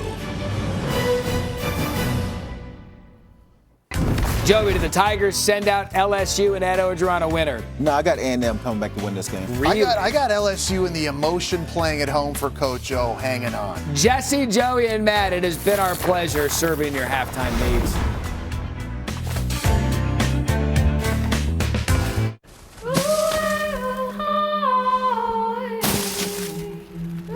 To 985-238-4567. Prime Time is presented by Subway. Second half from Death Valley. This is the SEC on ESPN. Welcome back. Tom Hart, Jordan Rogers, Cole Kublik down on the field. It's a halftime lead for LSU of 17-7. Cole talked with Ed Orgeron at the half, Jordan. He told him, my offensive play callers, they have free reign to be aggressive, and they've hit on some big ones. Absolutely. Max Johnson has pushed the ball downfield. They've been explosive. They've done it without Jack Besh, their leading receiver coming into this, their best player coming into this. It's been Jeray Jenkins, but Max Johnson has been dynamic, pushing the ball downfield, something he hasn't done well for most of the season. LSU has been nearly unbeatable at home with a 10-point lead. The only loss since 2004, that Katrina game against Tennessee that came on a Monday. Let's take a look at the first half stats brought to you by PlayStation. The problem for A&M evident when you look at these numbers. Yeah, they have to be able to run the football well for this offense to get going. And remember, Coach O switched to this defense, the 3 down, occupying all offensive linemen because he wanted to stop the run, and that's exactly what they've done extremely well since completely changing their defense. A&M, you're down 10. Don't need to panic. Just get back to what you do best. Give Isaiah Spiller the football and get this offense back in rhythm. Jimbo Fisher looking at his play sheet and apparently his math homework from 6th grade with that spiral notebook.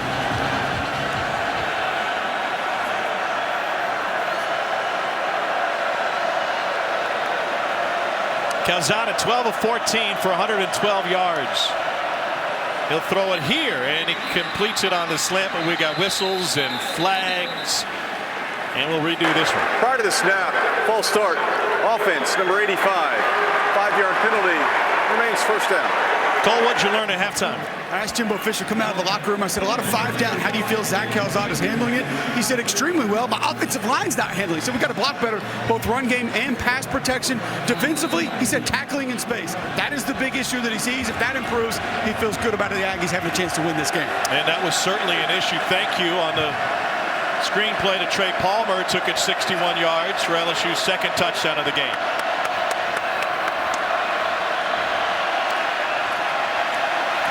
Redo first down at 1st and 15. It's incomplete. Jalen Preston, junior from Manville, Texas, couldn't haul it in. An absolute bullet there by Zach Calzada. And a really good throw. It was accurate, but man, this ball has some RPMs on it. Watch this. When he's in rhythm, one hitch, let it go. Right on the money. Preston not able to bring it down.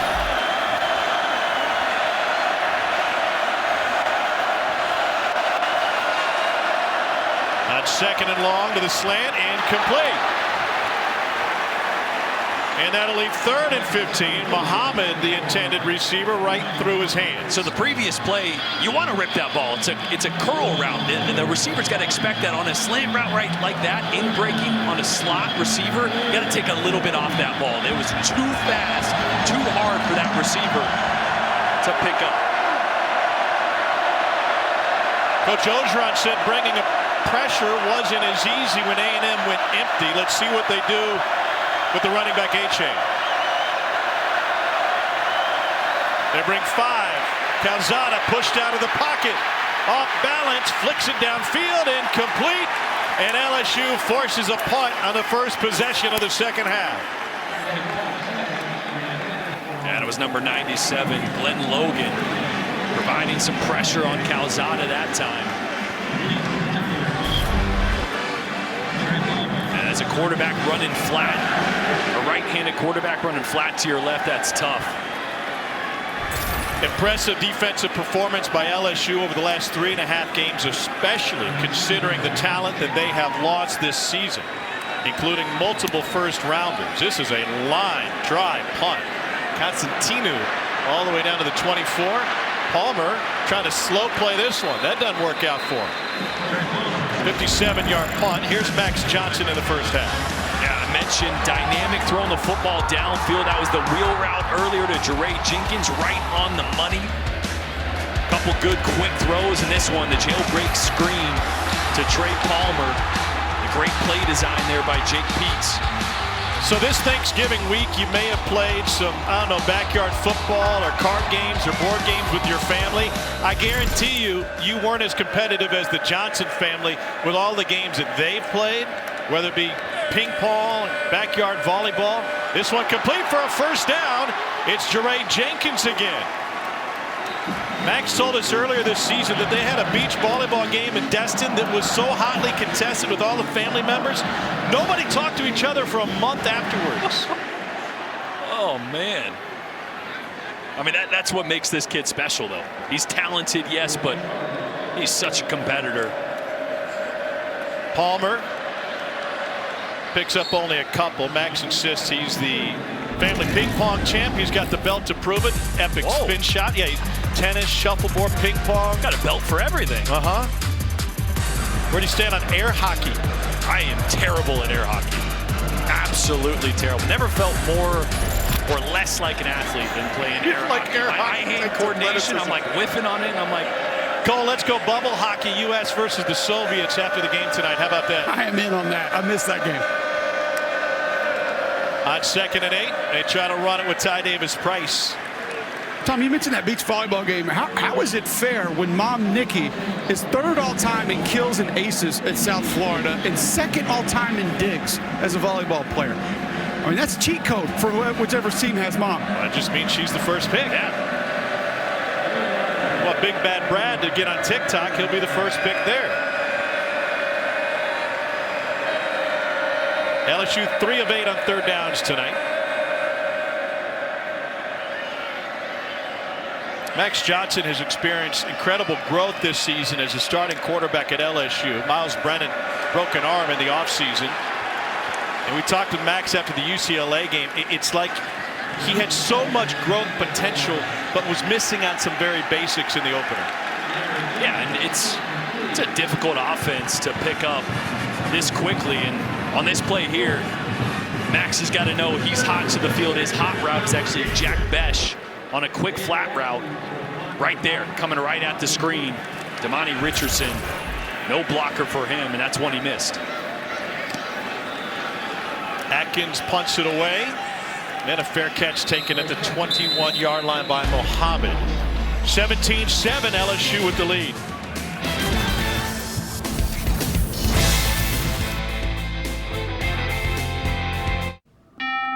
We loved our house, but it was time to move. So we used Rocket Mortgage to finance our next home. With less cats. When you knew we're past it. Monday Night Football with Peyton and Eli returns Week 13 on ESPN2.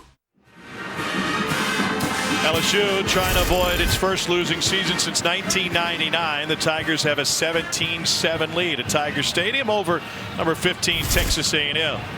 Taco Bell welcomes you to the Live Más Student Section of the Year contest. Use hashtag Student Section Sauce to get the committee's attention and go to ESPN.com/Taco Bell to see how your school can compete. That dude with the E there, he doesn't need much Taco Bell. No, good eyes. You do. Yes, yes, indeed. Here's Spiller. Up to the 24-yard line before Damone Clark came in as the nation's leader in tackles, rips him down. 125 tackles on the season for Clark coming in.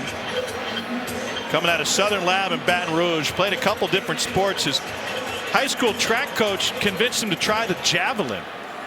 So what do I do with this thing? Just throw it. It turns out he was pretty good at it.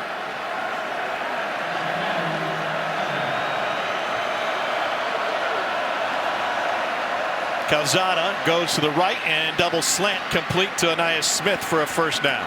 I think physically what we could talk about with Damone Clark could go the rest of this football game, but maybe mentally, emotionally where his game has improved the most. He went up to every single player in the locker room last week after the ULM game, which was a win, and just said, fellas, not good enough. We need to pick it up. It needs to be more. It needs to be extra. One of just 4 players in LSU history to wear that number 18 for 2 seasons. And he's been behind some great ones in his time here. First rounders Devin White, Patrick Queen. He's learned from great ones.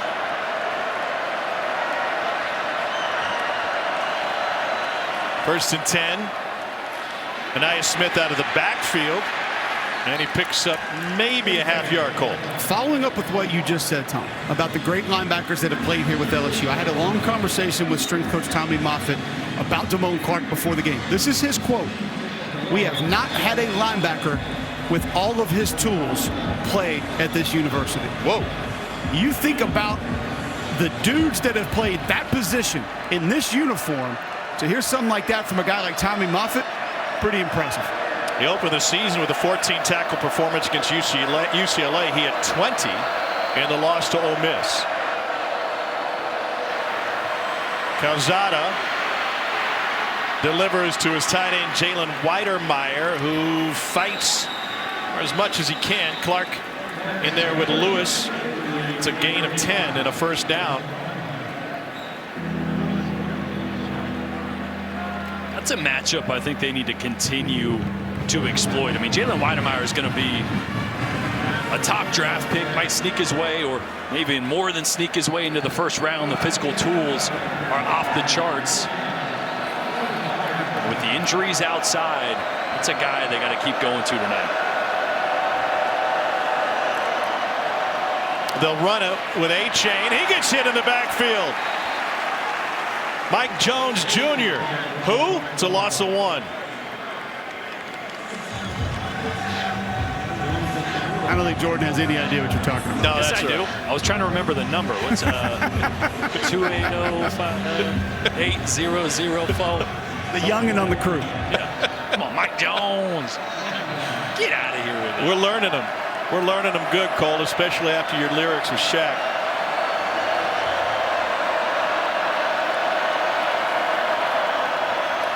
LSU rushes 3. Calzada wide open. A first down for Moose Muhammad. And he squirts up to the 16-yard line on a 40-yard completion. How did he get so open? Well, it's a formation they've been going to quite a bit, trying to get A-Chain in a one-on-one. Look at all the attention that A-Chain gets. Right? They like running an option route with A-Chain out there. Nobody goes with the seam route. And Calzada does a good job of staying with it and delivering a strike. Hey, I know you didn't have ribs for Thanksgiving, but Kenyon Green with the full slab there at left guard. Muhammad had half of Calzada's 10 completions last week and a blowout against Prairie View. Favorite receiver now. And overshot A-Chain that time. You know, I like the plan by A&M. When you have a team that's going to pressure, one way to kind of counteract that is getting spread formations, whether that's 4 or 5 receivers wide, because then as a quarterback, it's easy to see where it's coming from. You can't hide it when you're in spread formations. Those condensed formations can get a little tricky for a quarterback. A&M's had a lot of success spreading those running backs out wide.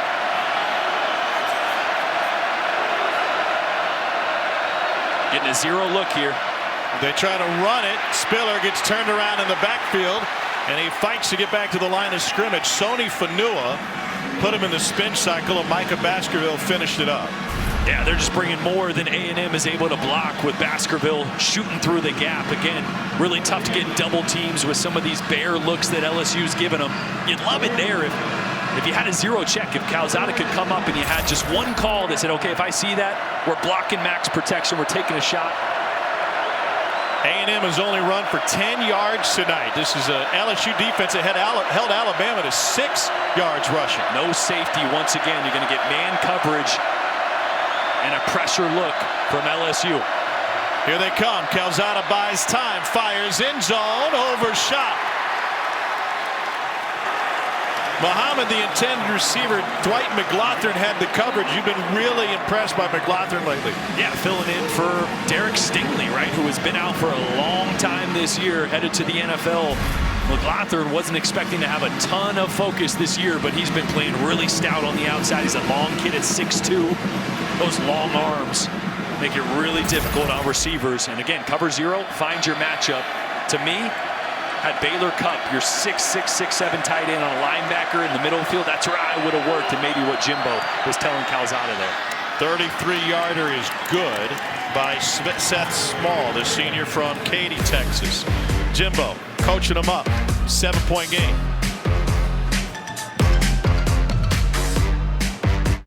I'm not.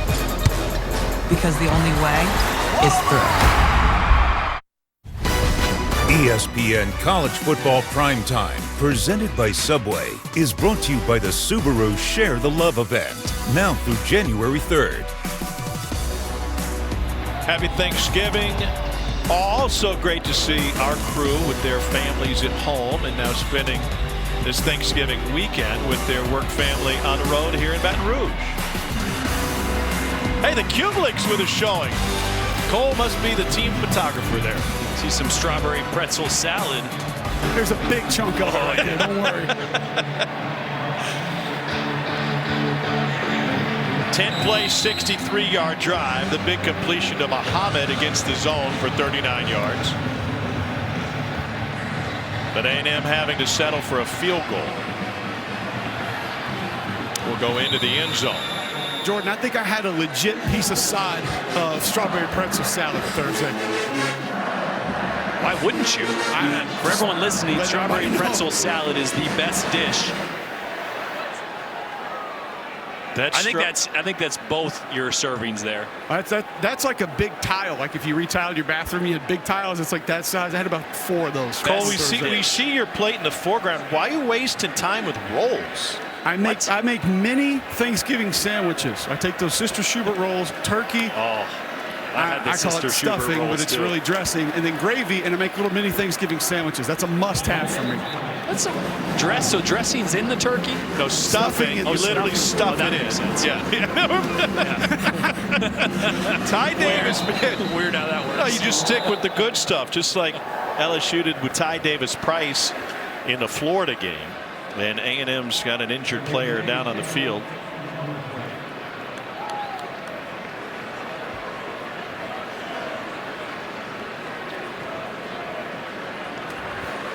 Edrin Cooper, fantastic freshman linebacker, who has really showed incredible potential over the course of this season, being tended to by the Aggies athletic training staff.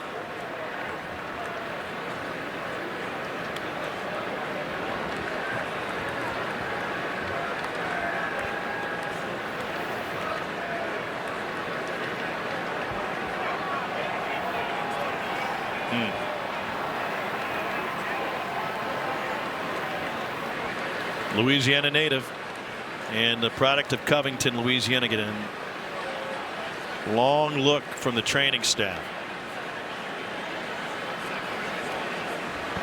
We'll be back in Baton Rouge right after this.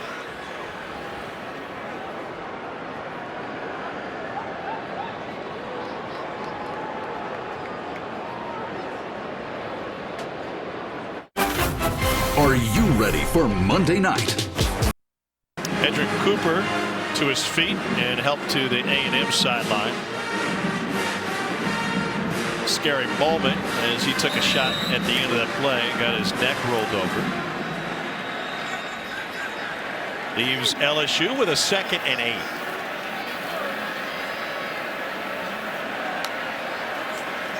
Little toss to Palmer. Can't find any space on the edge, and that will leave 3rd and long.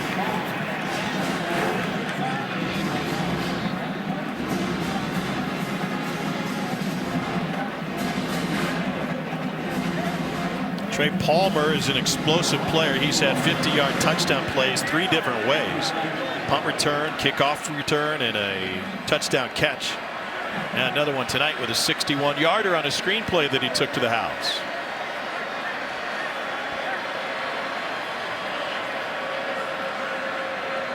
Josh Williams in the backfield next to Max Johnson now. Johnson pressure. Clemens got him. A&M with a sack from Michael Clemens. It's a loss of 8. Clemens working on left tackle Garrett Dellinger and just overpowers him. Watch him working off this side here. He's just going to go a power rush here. Bam. Impact creates separation in Dellinger. Not able to power hop, Cole. Wasn't able to regroup there. God, I love the fact that you learned power hop from last week. I know. Chance for a return from the 45. Here's Muhammad up the sideline and into LSU territory. Bedlam is Bedlam. Let's get an update from the studio. Here's Matt. Yeah, guys, you knew it wouldn't disappoint. It tends to be entertaining when these two get together. Spencer Sanders made a mistake. Woody Washington picks it off. Looked as if for a second he had a pick six, stepped out of bounds. Caleb Williams then takes advantage. Braden Willis gets up and gets it. Oklahoma State tied at 24 just before the half. No love lost in a rivalry. I'm told that the PA announcer there tonight at Oklahoma State played Call It Baton Rouge, directed towards Lincoln Riley and Oklahoma. Well played indeed. Then again, Garth is from Oklahoma, so I'm sure they played that song in Stillwater a couple of times before. 6:17 to go in the third quarter here. See if this is an area where A&M decides to take a shot. Going to get man coverage one high here if they want it.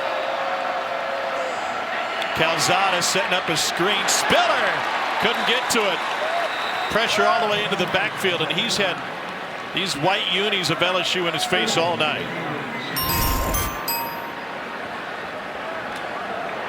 Yeah, he's made a couple really nice throws, Calzada has, off his back foot. Got such a strong arm, as we mentioned, able to do that. But I have been surprised at how well, obviously on that throw got tipped, but how well he's performed under pressure. Remember, he went out of the game briefly with that shoulder injury earlier. Doesn't seem to be an issue right now. This is an 8-3 A&M team. Pressure up the middle. Calzada gets away from Clark for a moment. Running for his life and fires incomplete. Damone Clark was shot out of a cannon right through the gap. Wow. Watch number 18, Damone Clark. You said it, shot out of a cannon here, straight up the gut. Again, that bare look with a zero nose ensures that center is going to be occupied. They shoot the gap with that linebacker. Unless the protection is dictated just right, they don't have a man for him, and that's why Calzada ran immediately. A&M just 1 of 8 on third down tonight. Look at these wide nose tackle. Look at it. They're gonna shoot the gap up the middle here. It's a full house. Wow, now they drop 2. Calzada's got all day. Didn't realize he would. Incomplete over the middle. Mike Jones had the coverage at Devon Achane. And that's one of those times that pressure on previous plays sped things up for Zach Calzada, because he retreated. He retreated so far. Watch how deep he gets, because he thinks he's going to get mugged. Linebackers, look at it. I mean, there's no reason to continue running backwards. You have a clean pocket, only 4 rushers, but the pressure on earlier downs really sped things up for Calzada there, and he was seeing ghosts. He ended up on Royal Street. A&M to punt it away.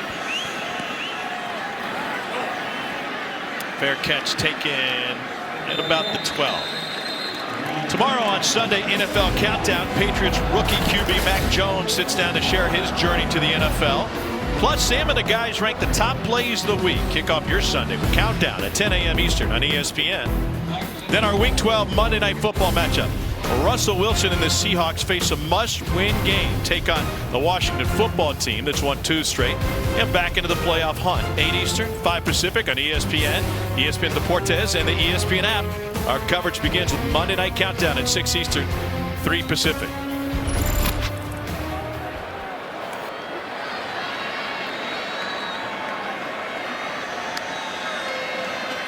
LSU runs it on first down with Ty Davis Price, who's able to get only 2. Price had no such issues against Florida when he set an LSU school record for rushing yards. 287 yards, 3 touchdowns. They kept it simple. They kept running the same concept time and time again. And they mauled them. And that was one of those games where the offensive line had a day. I mean, there was so much movement at the point of attack. Tonight, A&M doing a good job holding up. Here's Trey Bradford, second carry tonight for Bradford, who hadn't played all season. And Hansford brought him down. Bradford's dynamic, though. He's got some juice. Want to get him in there. They have a limited package of plays for him. But he's pretty dangerous with the ball in his hands. Moving forward next year, really try to find ways to get him involved. 3rd and 3.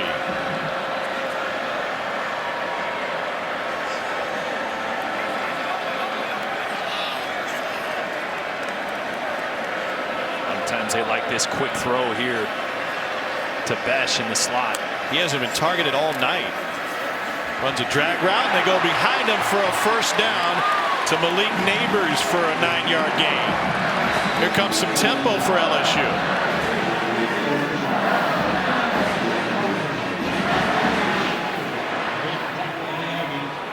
Or so we thought. And a check to the sideline for Max Johnston. And the illusion of tempo there doesn't allow A&M to sub if they wanted to.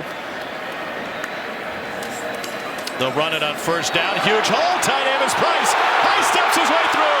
Past midfield and into A&M territory. Hansford finally got him after a 29-yard gain for the Baton Rouge native. Watch the block by Ed Ingram. Number 70 climbing to the second level, getting on Aaron Hansford, the linebacker, and took him about 5 yards back before Hansford was able to rally for the tackle there. And talking to Jake Peets, Ed Ingram is playing the best football of his life. He's their best up front right now. 3rd year as a starter on this LSU offensive line.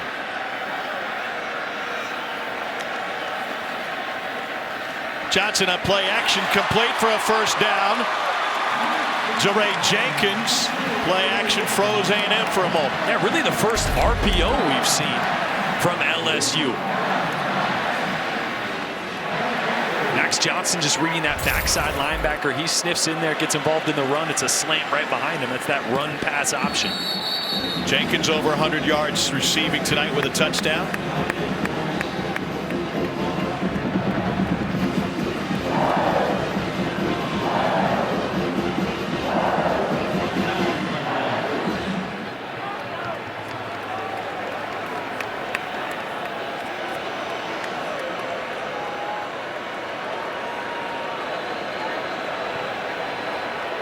Seventh play of the drive. Johnson fakes a hitch, goes on the sideline, incomplete, and Besh wanted the flag and never came. Damani Richardson had him covered up. First target to Besh tonight. And that's the matchup they want. Jack Besh, he's listed as a tight end, but he's not. He's pretty much a wide receiver. He's athletic enough, and look at that. Gets a step on Damani Richardson, who actually is in great position there coverage. I think the ball was a little too far out of bounds there. Big 3rd down for A&M's defense, coordinated by Mike Elko. He's a hot name with all these coaching openings in Power 5. Play clock winding down. A&M. Oh, LSU will use the timeout. So it's 3rd and 9 now for LSU. We met with Max Johnson early in the season after the season opening win to LSU, and he kind of almost looked like a guy who was seeing things for the first time, right? As a first-year regular starter. What kind of growth have you seen from him this season? A ton of growth. If you think of this offense, it's a lot of 5-man protection, which, as I mentioned earlier in the broadcast, puts a lot of responsibility on the quarterback. A young kid in this system. He's seeing it better and better as the weeks goes on. He's adjusting to the blitzes better, knowing his answers better. We like to compare a lot of quarterbacks to Joe Burrow. Yeah. Joe Burrow was an experienced quarterback when he got here, and it still took him a year in the system to really flourish. Now, on the other side, Besh targeted for just the first time. He's been a revelation this year as a freshman wide receiver. What does that do to a young quarterback when you essentially take away his favorite target? Well, that's really tough, right? And another thing we haven't mentioned, with Besh not practicing all week, that's a quarterback's best friend. It's Max Johnson's best receiver. But also, one of the areas of improvement I'm seeing is possibly because Max Johnson taking all the reps this week. Remember, he was splitting reps with Garrett Nussmeier before Nussmeier decided to redshirt. All Max Johnson this week, and it's showing. Max Johnson is the only scholarship quarterback available tonight for LSU. Pressure couldn't get to him. Throws off 1 foot, incomplete on 3rd and long, and that will bring out the kicking team and Cade York. Nice folks from Velveeta corrected us via social media. Just attempting a 50-yarder gets people registered for the big cheese. Even better. Yeah, they just want to hand out queso. The guys get the 2 longest field goals in Tiger Stadium history, and the game winner against Florida last year, among others. I was down there on the field earlier.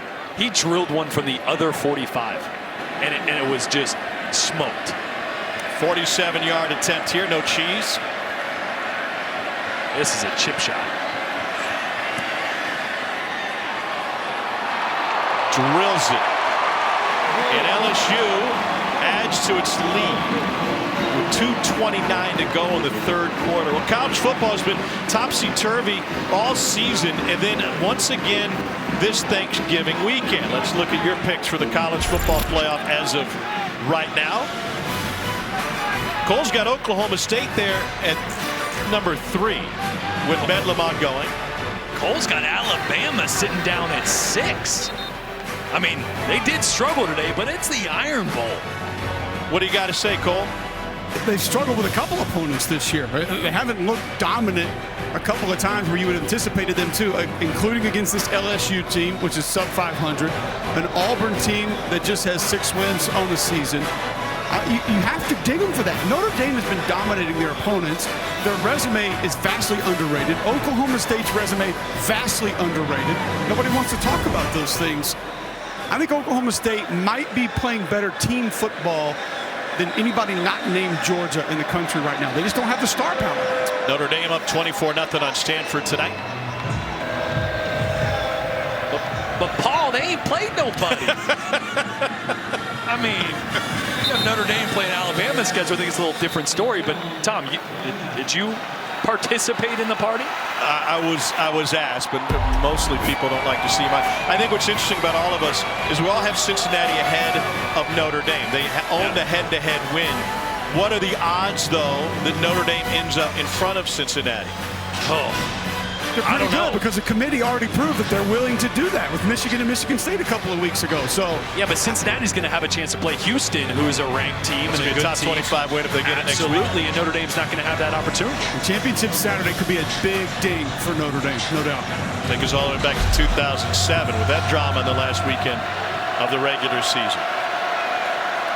Straight chaos. Here's Devon Achane. He's got a first down run, slips through the grasp and carries it all the way to the 46. 21 yards on first down for Achane. Boy, and this is what A&M's got to get back to. This hasn't been here, but look at left guard. Kenyon Green climbing to the 2nd level, getting hands on Damone Clark there. A big hole for Achane. If there's any daylight, Achane and his speed's going to capitalize on it. 28th consecutive start for Kenyon Green, Jr. from Humble, Texas tonight.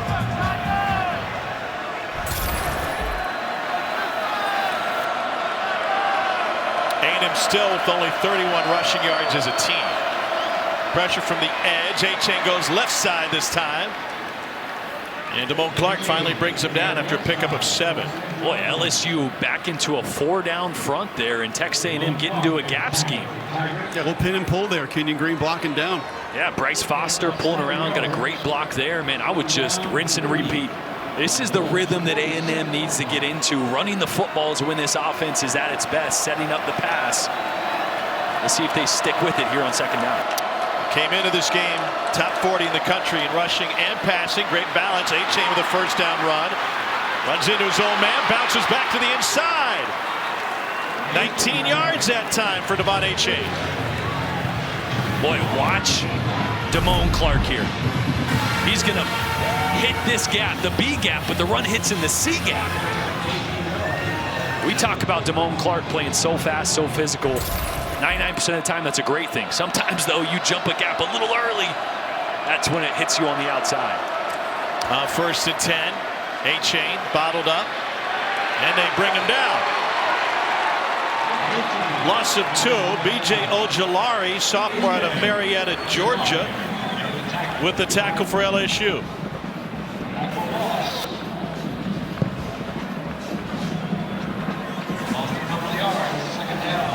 Ojulari wasted no time making an impact here. Had an LSU freshman record 3 sacks against South Carolina last season.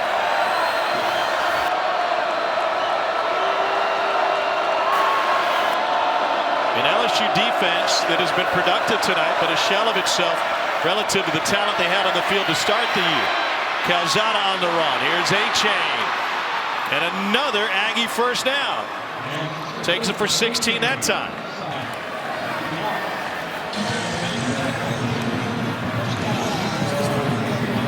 Devon A-Chain has 60 yards on this Texas A&M drive with the Aggies down 10 and Ogeron on one side, Jimbo Fisher on the other, and a coaching opening coming at LSU. And it's NBA on ESPN. Better protection costs a whole lot less. You're in good hands with Allstate. Click or call for a lower auto rate today. ESPN, home of the college football playoff. Run it. Calling Baton Rouge in the background at Death Valley. This is the SEC on ESPN. Hello, Samantha dear. Texas A&M knocking on the door, ball on the 15-yard line. Cole, you said LSU looks tired. Well, just saw some hands on hips, couple defenders bent over after that last play ended. A little extended break could give them the juice they need to get a stop. Start of the 4th quarter in this great SEC rivalry. Out of the pistol, Calzada to A-Chain. And A-Chain gets bottled up by Sony Fanu and his friends for no gain. This is an LSU defense that might be tired because of the depth situation. They have lost some great players. Andre Anthony, Mason Smith, Derek Stingley, first rounder in the secondary, Eli Ricks. Joe Evans, one of their defensive linemen, left the team when the producers from American Idol said, come out to LA. They've lost guys for all sorts of reasons. I might go do American Idol too. At least you finished your football career. Calzada over the middle. Spin, touchdown, Jalen Preston. His first touchdown of the season. And the Aggies punch it in from 15 yards out.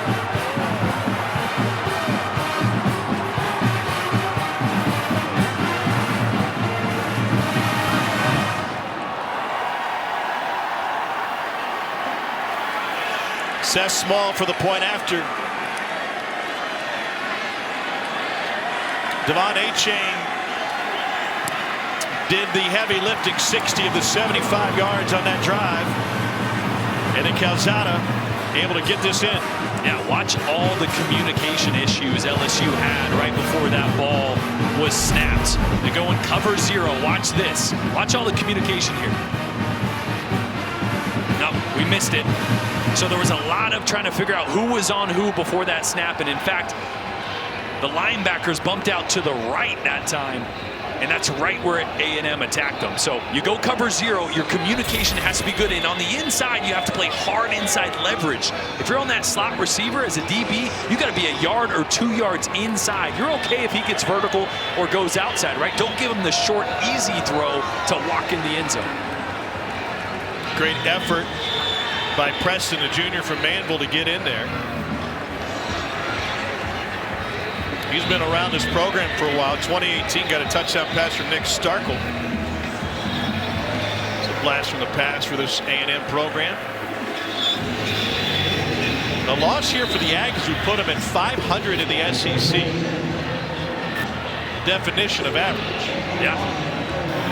You said that this morning on SEC Nation. Definitely a year underperforming the standard that's been set here at A&M. Meanwhile, LSU has been sensational under Ed Orgeron with a national title and a dream come true. LSU has deep pockets, outstanding facilities. It's in the Southeastern Conference. Jimbo, I think long-term, might see the opportunity at LSU. Tom Herman's still the guy that LSU has targeted, the guy they zeroed in on. I think they'd love to have something in place for him by later today. Don't believe anything that you read. Can you confirm those reports are false? Absolutely. Sure. LSU will name Ed Orgeron as the permanent head coach in Baton Rouge. Coach O is achieving a lifelong dream by getting that job. This rivalry was at the center of that job opening. Talking with Coach O, he said, you know, on Thursday, they said it was Jimbo's job. On Friday, they said it was Herman's job. He said, we woke up Saturday morning, my then wife turned to me and said, today's our day. And it ended up being Ed O's job. Yeah, and look what happened. It was the right decision. Led him to a national championship. Was crucial in getting Joe Burrow to transfer in. Crucial in going and finding Joe Brady for that magical run in 2019. But the expectation here at LSU is that it's championship and competing for championships year in and year out. It was a fantastic 2-year run that culminated in that national title. 50 wins on the season, in his career for LSU, and of course that national championship. They haven't finished with a losing season since 1999, and he's trying to avoid that. 50-20 don't get you fired from many places. No. Anywhere.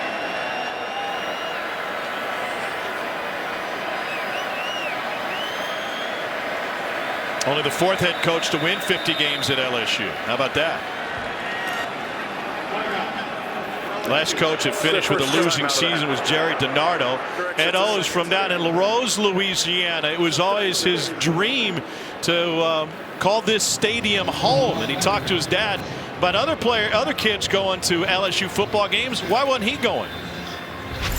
I'll never forget the day, man. I said, Dad, I said, all the kids, not all the kids, most of the kids said they go to LSU game on Monday, on Saturday. Why we don't go?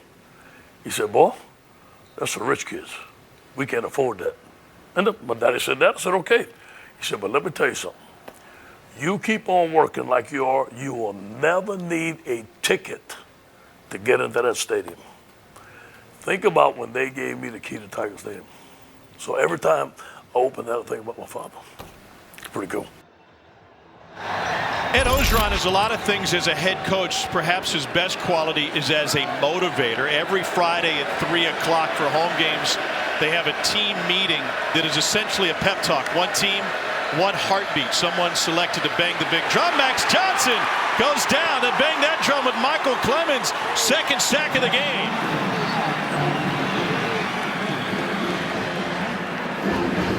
Watch Michael Clemens working on the left tackle here. Rushes upfield first and then spins back inside to make this play. It's a great move working on Dellinger there. Dellinger just got off balance. Michael Clemens way too much on that pass rush. Boy, Clemens with the bull rushes earlier, then setting him up with a spin move. Yeah. 3rd and 15 now for Max Johnson. Looking for a screen, and it's incomplete. Dropped by Neighbors, and he had a path, maybe not for all 15, but for a chance. That's 2 drops by my count by Neighbors, both on 3rd down tonight. This is just trying to get your playmaker in space. Jailbreak screen. Had one hit big to Trey Palmer before the half. That's just trying to make a play and get your eyes looking for those blocks before you secure the ball. A short punt taken at the 35-yard line. 12:26 to play in regulation. Ed O and LSU trying to hold on.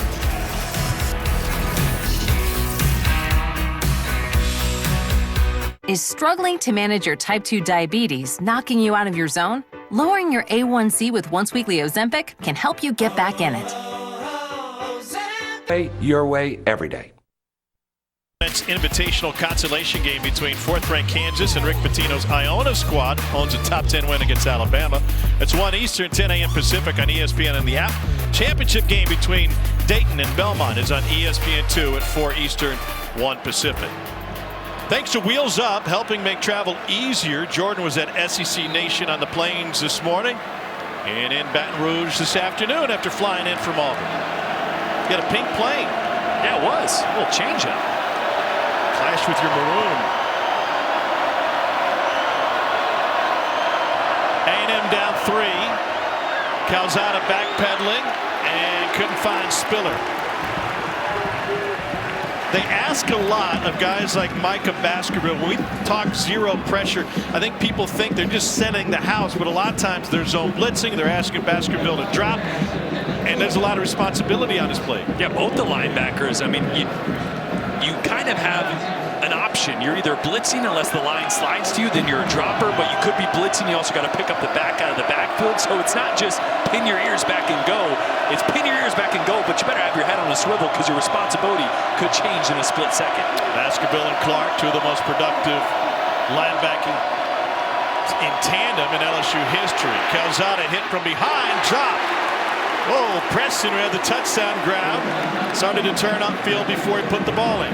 Boy, this is where you're seeing how thin A&M is at wide receiver. The second drop we've seen by Preston. They used to have Demas and Lane or Chapman for most of the season. Those are guys that are trustworthy. Calzada's working with a group of guys that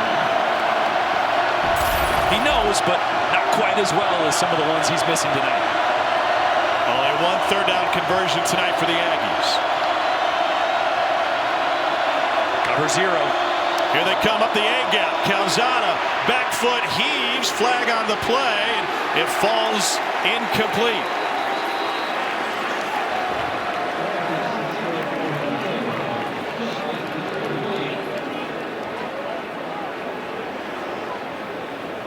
I mean, Zach Calzada is just sprinting away from the blitzing linebackers, trying to find time, and it's happened time and time again. They'll decline it. Personal foul, shot block, offense. The penalty is declined.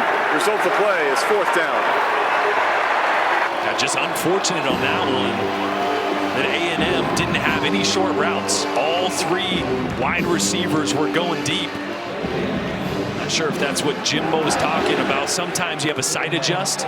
So maybe Anais Smith there is supposed to see the blitz, get his eyes inside, a quick option for Calzada. Instead, everybody running deep, and Calzada just had to chuck it. Constantinu will punt it away to Trey Palmer. Another 3 and out for A&M. LSU's a program looking for redemption. A lot of the focus has been on Ed Orgeron and how they're going to finish the season, trying to finish the season with a 500 record. But Jordan, not enough people are talking about this season for Texas A&M. Jimbo Fisher was brought in at great expense to lead A&M to a championship. They're a long ways away from that right now. Yeah, Kevin Sumlin got let go after a number of 8-win seasons. So this is not the standard that Texas A&M wants, right? They invest a ton of money into Jimbo Fisher, into their facilities. They expect to be a top team, and yes, they knocked off Alabama, but slipping up at times throughout the year is not exactly what Jimbo Fisher expects from his team. Thought they took a step forward last year with Kellen Mond, 5th in the CFP rankings. Johnson scrambles for a near first down, 9-yard gain. They lose the quarterback. Haynes King injured earlier this season. He came out during warm-ups tonight, probably, by the way, to try and get something going. Now going forward, Jimbo's got an incredible recruiting class next year. Guys lined up years down the road. New indoor facility coming. The investment continues in the program. Johnson drilled as he tried to set up. It's another sack for Clemens, his 3rd of the night. Well, here's one thing you can't do. Even though Dellinger is really struggling at left tackle, you can't have a tight end blocking Michael Clemens. Dellinger sliding inside there. You have a tight end one-on-one with Michael Clemens. That's a bad matchup if it's a left tackle, let alone a tight end there. You can't expect him to block Michael Clemens, and he has been a problem tonight for LSU. Just a mind-boggling ask.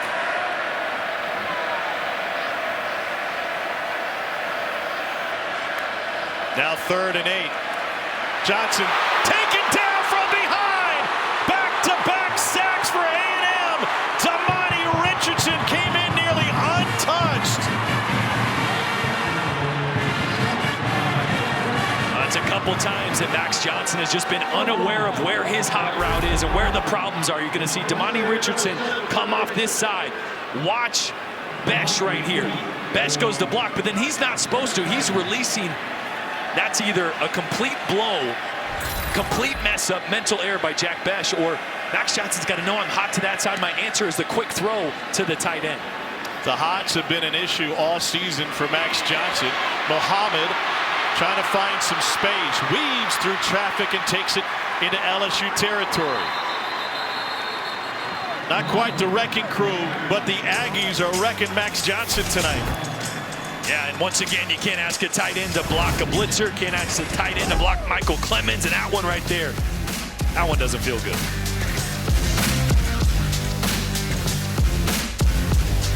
Who love the smooth and refreshing taste of Twisted Tea Hard Iced Tea. Real brewed tea with a 5% kick of alcohol. Keep it twisted.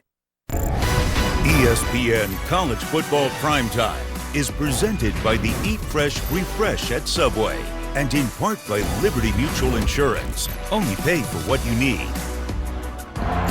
2 of the 5 active coaches with a national title in action in this game. Jimbo won at Florida State in 2013. And Orgeron, CFP National Championship, undefeated season with LSU in 2019.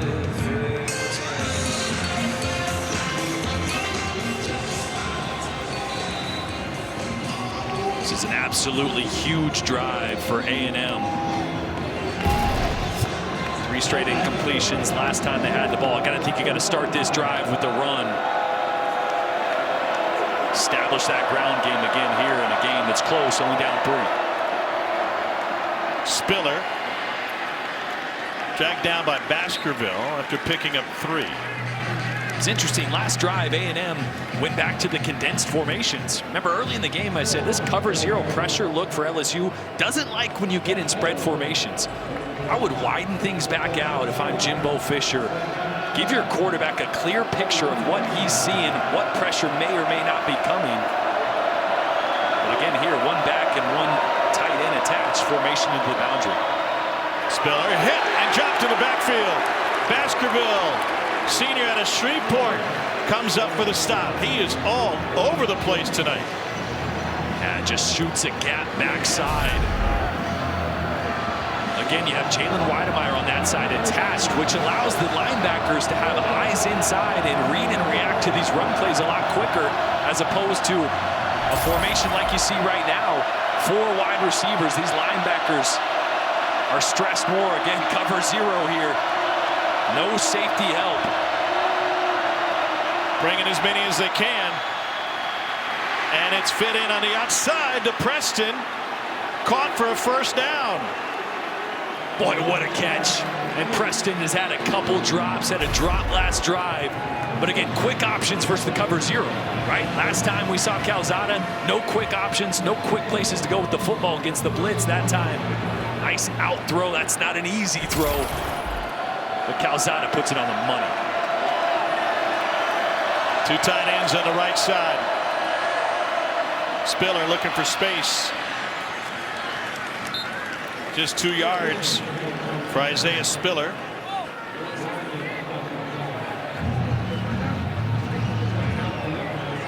He's now over 1,000 for the season. And as good as Spiller's been in his career, it hasn't been tonight. I'm surprised they're not trying to run a little bit more with A-Chain. He's been the one that's been able to get vertical, get north and south, make some plays. Spiller's definitely capable of it, but tonight A-Chain's had the hot hand when they've gone back to the ground. Spiller first team all SEC last year. They empty the backfield again. Calzada looks over the middle, incomplete.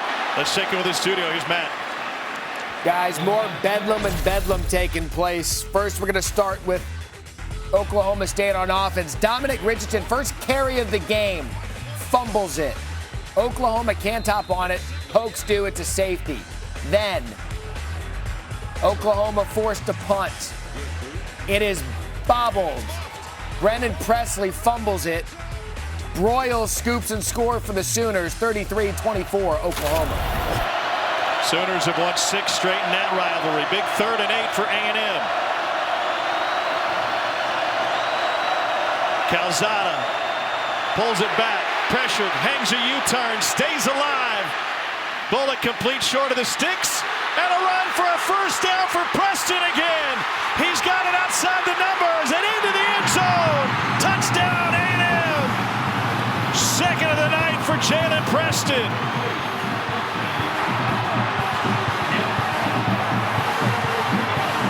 Boy, did Jalen Preston just make up for a couple drops early. A huge catch on an out route against cover 0 earlier than Calzada. When he needs somebody, Preston work back to the quarterback, scramble drill rules, and then this is all Preston cutting back all the way across field to punch this one in. And A&M takes the lead. Didn't have a touchdown catch all season. He's got 2 tonight. Seth Small makes it a 4-point A&M lead. Zach Calzada has been under literal and figurative pressure all season for Texas A&M. He stands tall on this one to Preston and finishes in the end zone. Aggies with their first lead.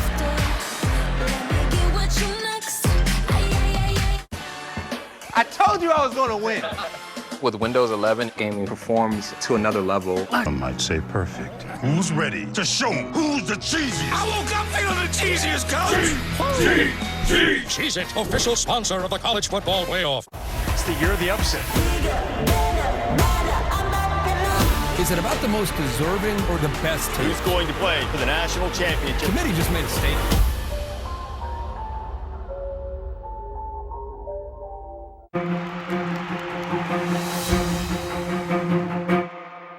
Take a look at tonight's fighting spirit moment, brought to you by Modelo. Zach Calzada to Jalen Preston. And not a bigger moment for Texas A&M. I mentioned it, Jalen Preston had his ups and downs tonight, a few drops, but 2 back-to-back huge plays on that last drive to give Texas A&M the win, the lead, excuse me. What are we still doing here? Am I jumping ahead? Whoa, we still got 7 minutes here. We're halfway through the 4th quarter, but I tell you what, Max Johnson might be thinking this one's over. He's seen a lot of Michael Clemens in his face tonight, Cole. Michael Clemens has had an excellent evening rushing off the edge. See, hands inside, bull rush. That's going to set up the spin move inside. Offensive tackle tries to get depth to cut off that bull rush. Sets heavy. You can't put a tight end on a defensive end one-on-one and ask him to protect and pass, bro. Just a bad ask from Jake Peets and the offensive staff for LSU. Michael Clemens has been outstanding tonight for this Texas A&M front. He had been working on Garrett Dellinger for all 3 of those sacks, but they flipped him to the other side now. And he's across from Austin Deculus. Johnson over the middle, complete for an LSU first down. It's Malik Neighbors. What are you thinking if you're Garrett Dellinger having to deal with Clemens, or better yet, when he's on the opposite side? Can I have the tight end, but him not blocking by himself? Or could you leave the tight end next to me and actually help? Give me a little bit of a chip, give me a bump there. That might help out some. The problem is, Tom, like you said, he's had Tyree Johnson, who's a super speed guy upfield. Then he's had Michael Clemens, who's got great length. And then DeMarvin Leal's been out there a little bit, who brings a big punch. Johnson 7 sacks his last 5 SEC games. Here's Ty Davis Price. Man, what a physical run by Ty Davis Price. That's one of those run stunts right there that Coach Elko likes to run, really to negate gap scheme runs. But when the zone scheme hits, obviously it can remove you from your gaps. You saw DeMarvin Leal was lined up a little deep. He stunts back inside, loops around. And where he departed was exactly where Ty Davis Price was headed. One of the reasons he was able to pick up a few extra yards. 78 yards on the ground for Price. They go right back to him. Lowers his shoulder. Bangs into a couple of Aggies. And that'll leave 3rd and 1. Well, hold on. Looks like the spot may be good enough for a first down. It is. Yellow line obviously unofficial. You hadn't caught up to that yet. And Jake Peets can open up the playbook here as Besh re-enters.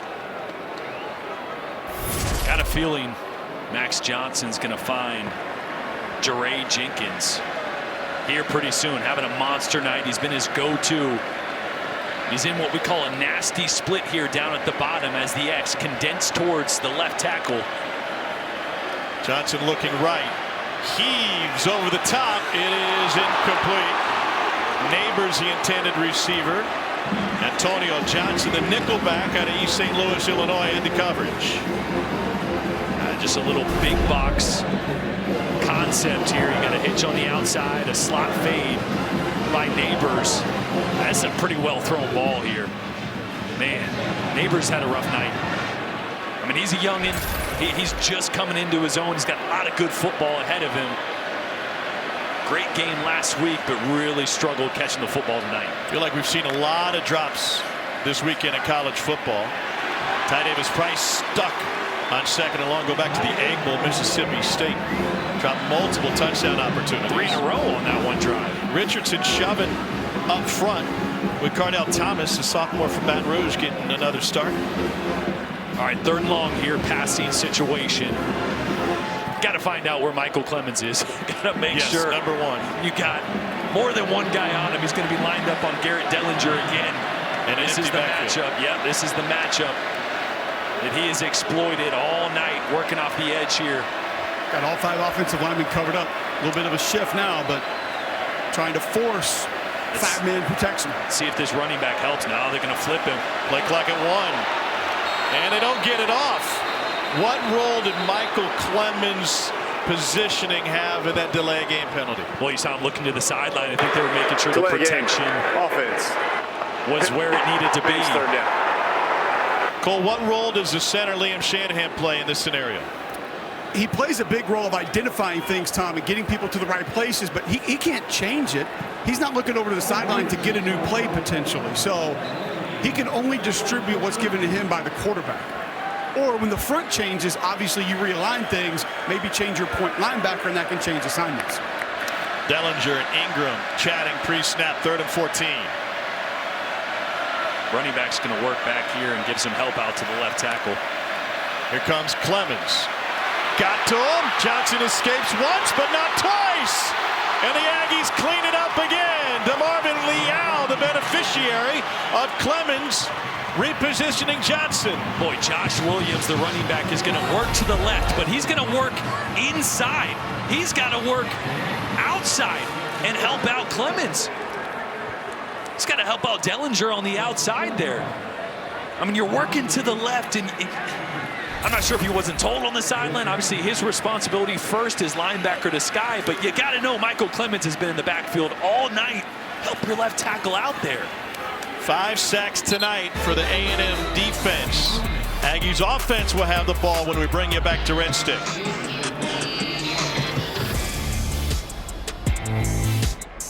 Let's break down Subway's new Baja Chicken and Bacon.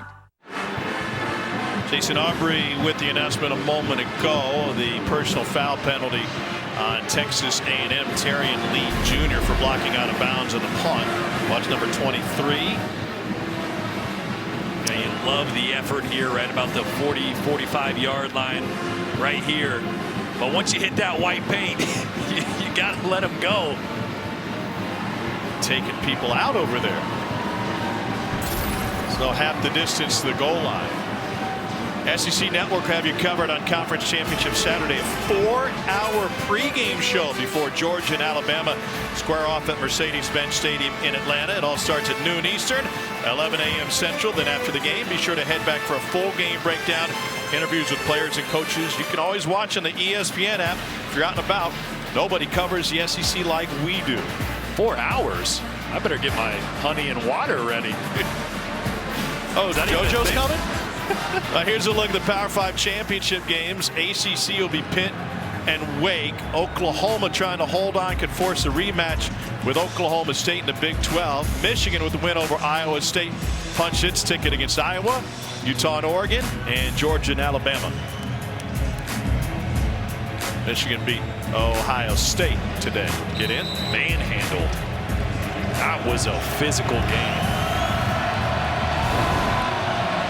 All right, if I'm Durante Jones, I'm Coach O. I'm dipping right back into the well of bringing pressure on Zach Calzada. Here's Spiller out of a 2-back set when they left A-Chain out, and no gain. LSU only has 1 timeout remaining. Used one before the field goal. They used another before Clemens was bringing pressure on a 3rd and long. First 8 games of the season, LSU only brought pressure 9% of the time. That was the lowest in the FBS.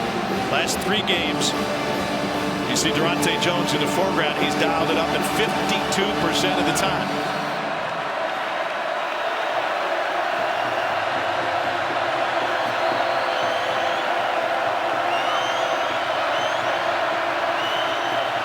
Spiller again. And he steps out of bounds to stop the clock. A gain of 9. That'll set up 3rd and 1. That's a great physical run there by Spiller when A&M needed it. You knew they were going to keep it on the ground to keep that clock rolling. How about Anaya Smith out there? 5'10", 190 pounds. Just battling with Micah Baskerville, 6'2", 235. They gave him a good spot for a first down. Looks like they're going to review it. It's under video review. Timeout. I feel like as he initiated that stiff arm, maybe a foot would have gone out of bounds. That's what it looked like live, but we'll get a couple good looks at it.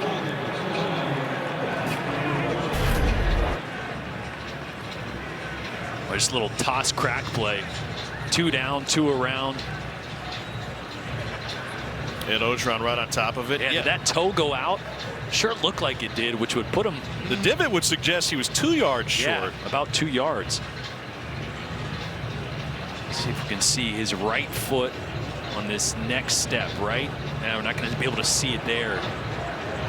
I'll tell you what, you piece them together, you know the right foot is out there and the ball behind the marker. You got him out, you got that right toe out, you just rock it back maybe at frame. Tough to see. Boy, can you say that's out? I mean, that's the line right there. I mean, you think it is, but you need that HHHD. Yeah, within the secondary question is if it's not that one that's 2 yards short, where was the ball when the left foot came down? Because it definitely did. Because the second step was out of bounds. After video review, the runner stepped out of bounds at the 17-yard line where it'll be 3rd down. We set the game clock to 3 minutes, 25 seconds. The clock will start on the ready for play signal. All right, so 3rd down, and Spiller has really turned it up here in the 4th quarter. And with LSU only having one timeout remaining, this is perhaps the game. Yeah, it's close.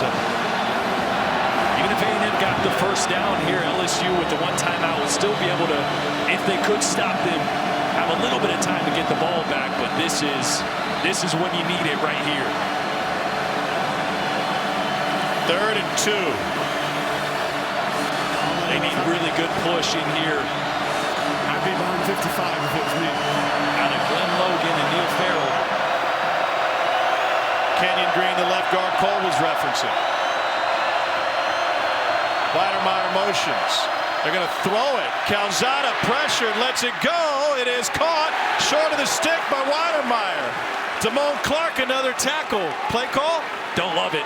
I don't love it at all. You get your right-handed quarterback sprinting shallow to the left, asking him to throw. I know you're trying to out-leverage quickly to the flats there, but that is a tough throw and great coverage here by LSU. Trying to get Jalen Weidermeyer in the flats, but you know you were going to have pressure. That means the quarterback's got to stay flatter. It's just a really hard throw. Ball was tipped, which forced the incompletion and now leaves the Aggies to punt it away. Or pardon me, caught it short. Constantinu drills it. Trey Palmer, flag on the play. This one likely coming back, and he takes it out to the 31-yard line. Stays on his feet. We got extra shoving after that 52-yard punt. And Richardson wanting a flag at the end of that one. And officials have to sort this out. You know, you go back to that 7 overtime game. There is no love lost between these two programs. LSU had won 7 straight, had won all of them as SEC matchups before the 7 overtime game. Question at the end of this play. Did A&M come out of there with the ball, or was forward progress stopped by Palmer on the return? And then they'll sort out the flag. The ruling on the field is the runner's forward progress was stopped prior to loss of possession. During the return, personal foul, illegal blindside block, return team number 26. The penalty is half the distance to the goal. It'll be first down LSU.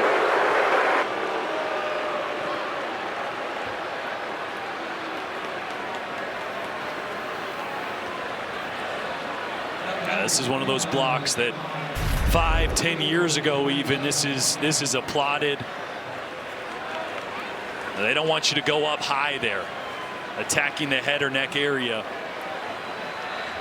They want you to try to keep that down around the chest, get your helmet, get everything out of it. I think the LSU blocker there did everything he could. Just seeing that bang bang a little too high on that cutback block. So 2-minute drill now for LSU from the 15-yard line and only one timeout. Tell you what, if you could write the script to a movie, this would be one of those endings that you'd only believe if you were watching it. Might end with Coach O being carried off. Exactly. Editor needs a tight end by left tackle. Here comes pressure from the edge. Johnson trying to scramble with it, slides down at the 20. 152 and counting, gain of 5 that time. Johnson's been an effective scrambler tonight.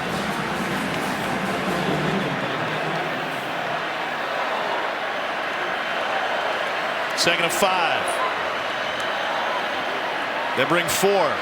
Johnson, take it down! 6th sack of the night. It's a 4th for Clemens. LSU will have to use a timeout here. Boy, once again, it's the outside speed rush to the inside spin move on Dellinger. He's on skates. His weight has been back. Clemens has gone speed rush to power to outside to spin move inside. I mean, he is so far in the head of Dellinger, the left tackle right now. But we are lucky to have you two on this broadcast. We'll talk to Cole in just a moment about it, but from a quarterback perspective, you see number 2 lined up just in your line of vision. What are you thinking every snap? Get rid of the football. Look for your quick option, and that's what Max Johnson didn't do there. He actually had Besh on a slant route wide open from the number 3 position there in the slot. Should have banged that. You got to get the ball out of your hands quickly in these 2-minute drills. And that's been an issue for Max Johnson since that first game against UCLA. Cole on the other side. Garrett Dellinger has had his hands full. He's been put on an island tonight. All right, so let me show you just a little bit here what we're dealing with. So you have really 2 options. You can jump set and get width outside. You're going to try to cut off that path to the quarterback. But if you're dealing with a speed rusher, you get depth quickly to try to cut off that line to the quarterback a little bit deeper. When you start getting depth, that's when your weight's shifting backwards. Very difficult to anchor. One of the things Dellinger's having trouble with. And then that spin move comes as well because your weight's taking you back quickly. So 3rd and 11. 1:31 remaining. LSU out of timeouts. Looking for a screen. Neighbors taken down by Aaron Hansford. 4th down. LSU trying to avoid a losing season since Jerry DiNardo's final season as a head coach in 1999.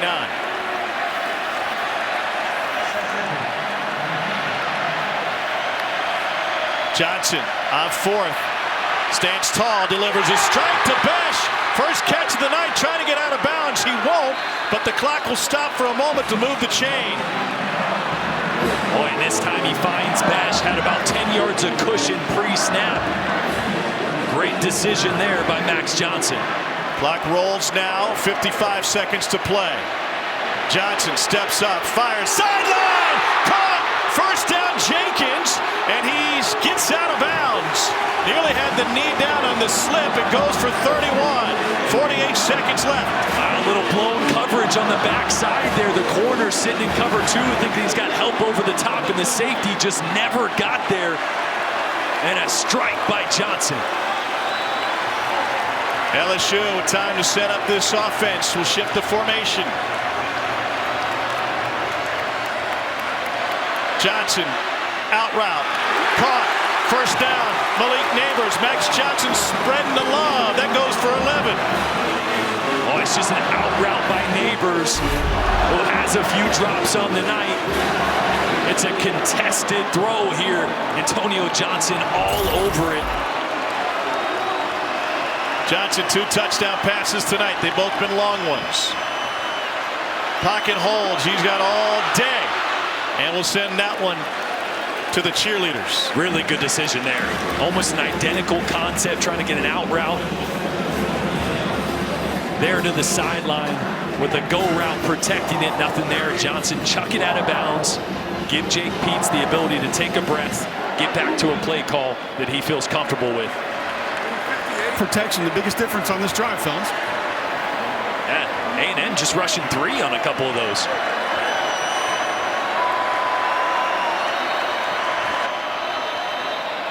A&M will use a timeout. Texas A&M. This is their first charge. Michael Clemens was lined up with that 3-man line on the other side. Cole, let me ask you, why not put Michael Clemens over Garrett Dellinger every single play? One reason would be that you have other quality pass rushers. DeMarvin Leal's had some success out there tonight, so there are other bodies that could win. But mentally, emotionally, I see exactly where you're coming from, Tom. The guy's had a lot of success. Jordan mentioned it earlier. Dellinger's been on skates a lot of the night.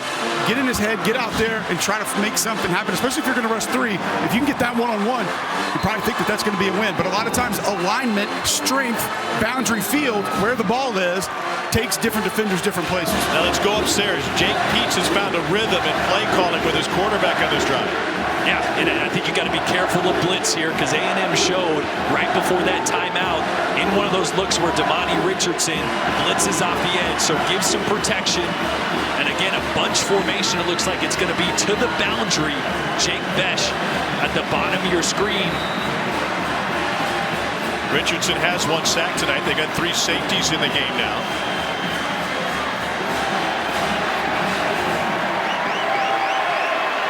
.31 seconds remaining. Johnson. Again, the pocket holds. Out of the backfield. Incomplete.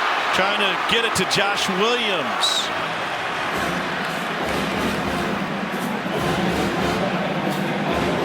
Third and 10. Yeah, another high-low concept there. A go route, a corner route. Running back and Besh coming to the short side as quick options. Well, this is one where you might take a shot. He got man coverage.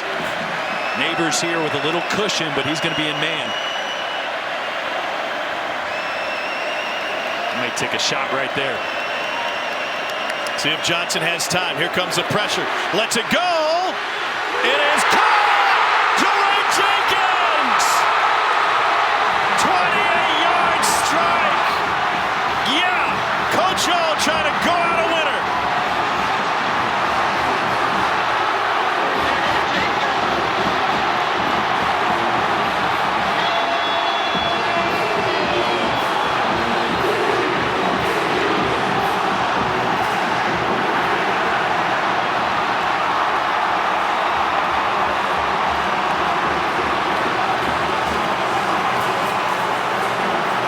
They got the man coverage.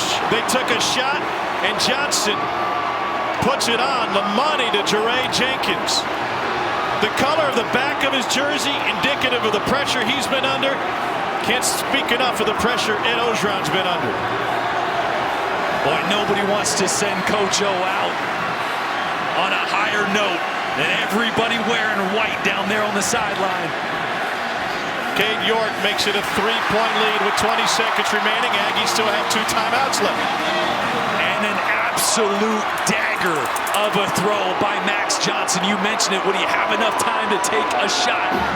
Well, he took a shot, and he delivered an absolute dime. Watch the pressure that Johnson's under here. He knows he's going to get hit. Puts just enough air under that. Now, we'll say Jeray Jenkins got away with a little bit of hand fighting there on Jalen Jones. Boy, extends his hand a little bit, creates a separation, but the ball is right on the money to Jenkins, who's having a monster night. Coach O and LSU have the lead on that 85-yard drive. Max Johnson went 5 for 7 through the air for 80 of the yards. Jimbo can feel it. He's only got 20 seconds left.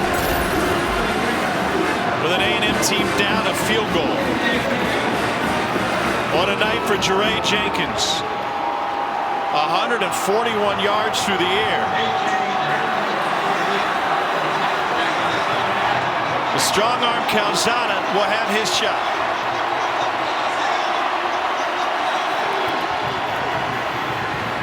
Drama unfolding in Red Stick. What else is going on, Matt Berry? Guys, what a game you have to finish up. Want to remind everyone, BYU, USC, and somewhat of a Pac-12 after dark. This game being made up, 5.5 minutes. We will have it as soon as you have conclusion in Death Valley. All right, Matt, thanks. Well, if history is any indication, we might be here a while. A&M's got a couple timeouts. 20 seconds. Got to get into field goal range. A depleted wide receiver core for Texas A&M. But Anais Smith, number 0 in the slot, has been a key weapon for him. Yeah, watch Smith or Weidemeyer attacking the middle of the field there. They're going. Calzada on a drag route is able to go underneath. Whoa! Once again, starting to run without the football. And Moose Muhammad had a first down in his grasp. Yeah, Anais Smith and Weidemeyer on vertical routes to clear it out. And Muhammad, that's exactly where they wanted to be. That gets you at about the 45-yard line. You can call a timeout. Man, I think you got to rinse and repeat. A very similar concept here. LSU in the same coverage. LSU rushes 8. Calzada, pressure, goes down! 8 seconds, 7 seconds. Timeout will be taken by A&M. It's Damone Clark coming up big with his 9th tackle of the game.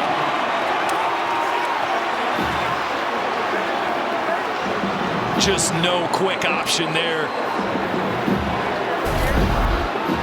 You're going to see Clark right there. Reading, as soon as that running back stays in the block, Clark is free to rush the quarterback.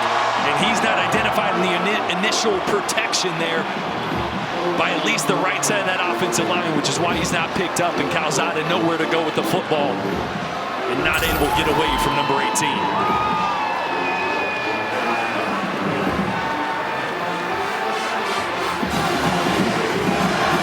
Ball's at the 20-yard line. We wait the definition on time remaining with 1 timeout left. Looks like 7 seconds would be the goal. So I would think a quick throw here, maybe a slant route, something to try to get 10 or 15 yards, 15, 20 yards maybe. I mean, get as much as you can. Get down if you're the receiver. Call a timeout. You're trying to get close enough to get Calzada an opportunity to throw it into the end zone. 15 sounds like a lot with only 7 seconds. Yeah. Average play is about 6 seconds. So, yeah, you might not have that long, but if you can get, man. Yeah, Calzada's got a big arm. He can probably throw at 65, but you need at least 15 or so here to be able to chunk one down into the end zone on the last play of the game. 3rd and 15. Calzada pressured again. Escapes it. Clock at 2, and he goes down. 1 timeout left for A&M. LSU rushes the field. And Ed Ogeron out of La Rose, Louisiana will go out a winner.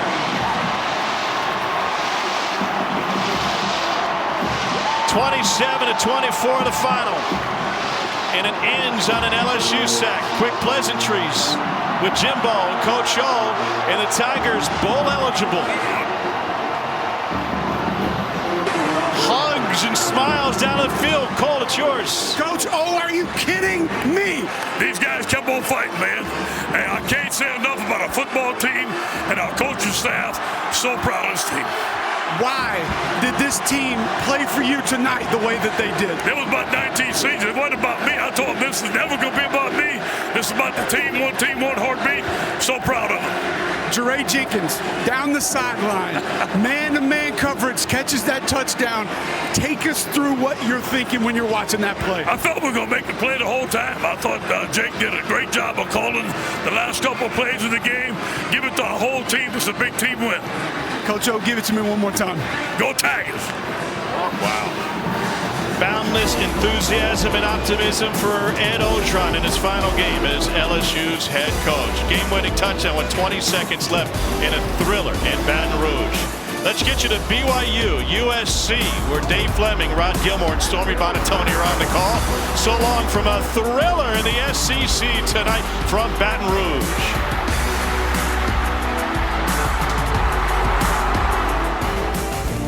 ESPN thanks you for watching this presentation.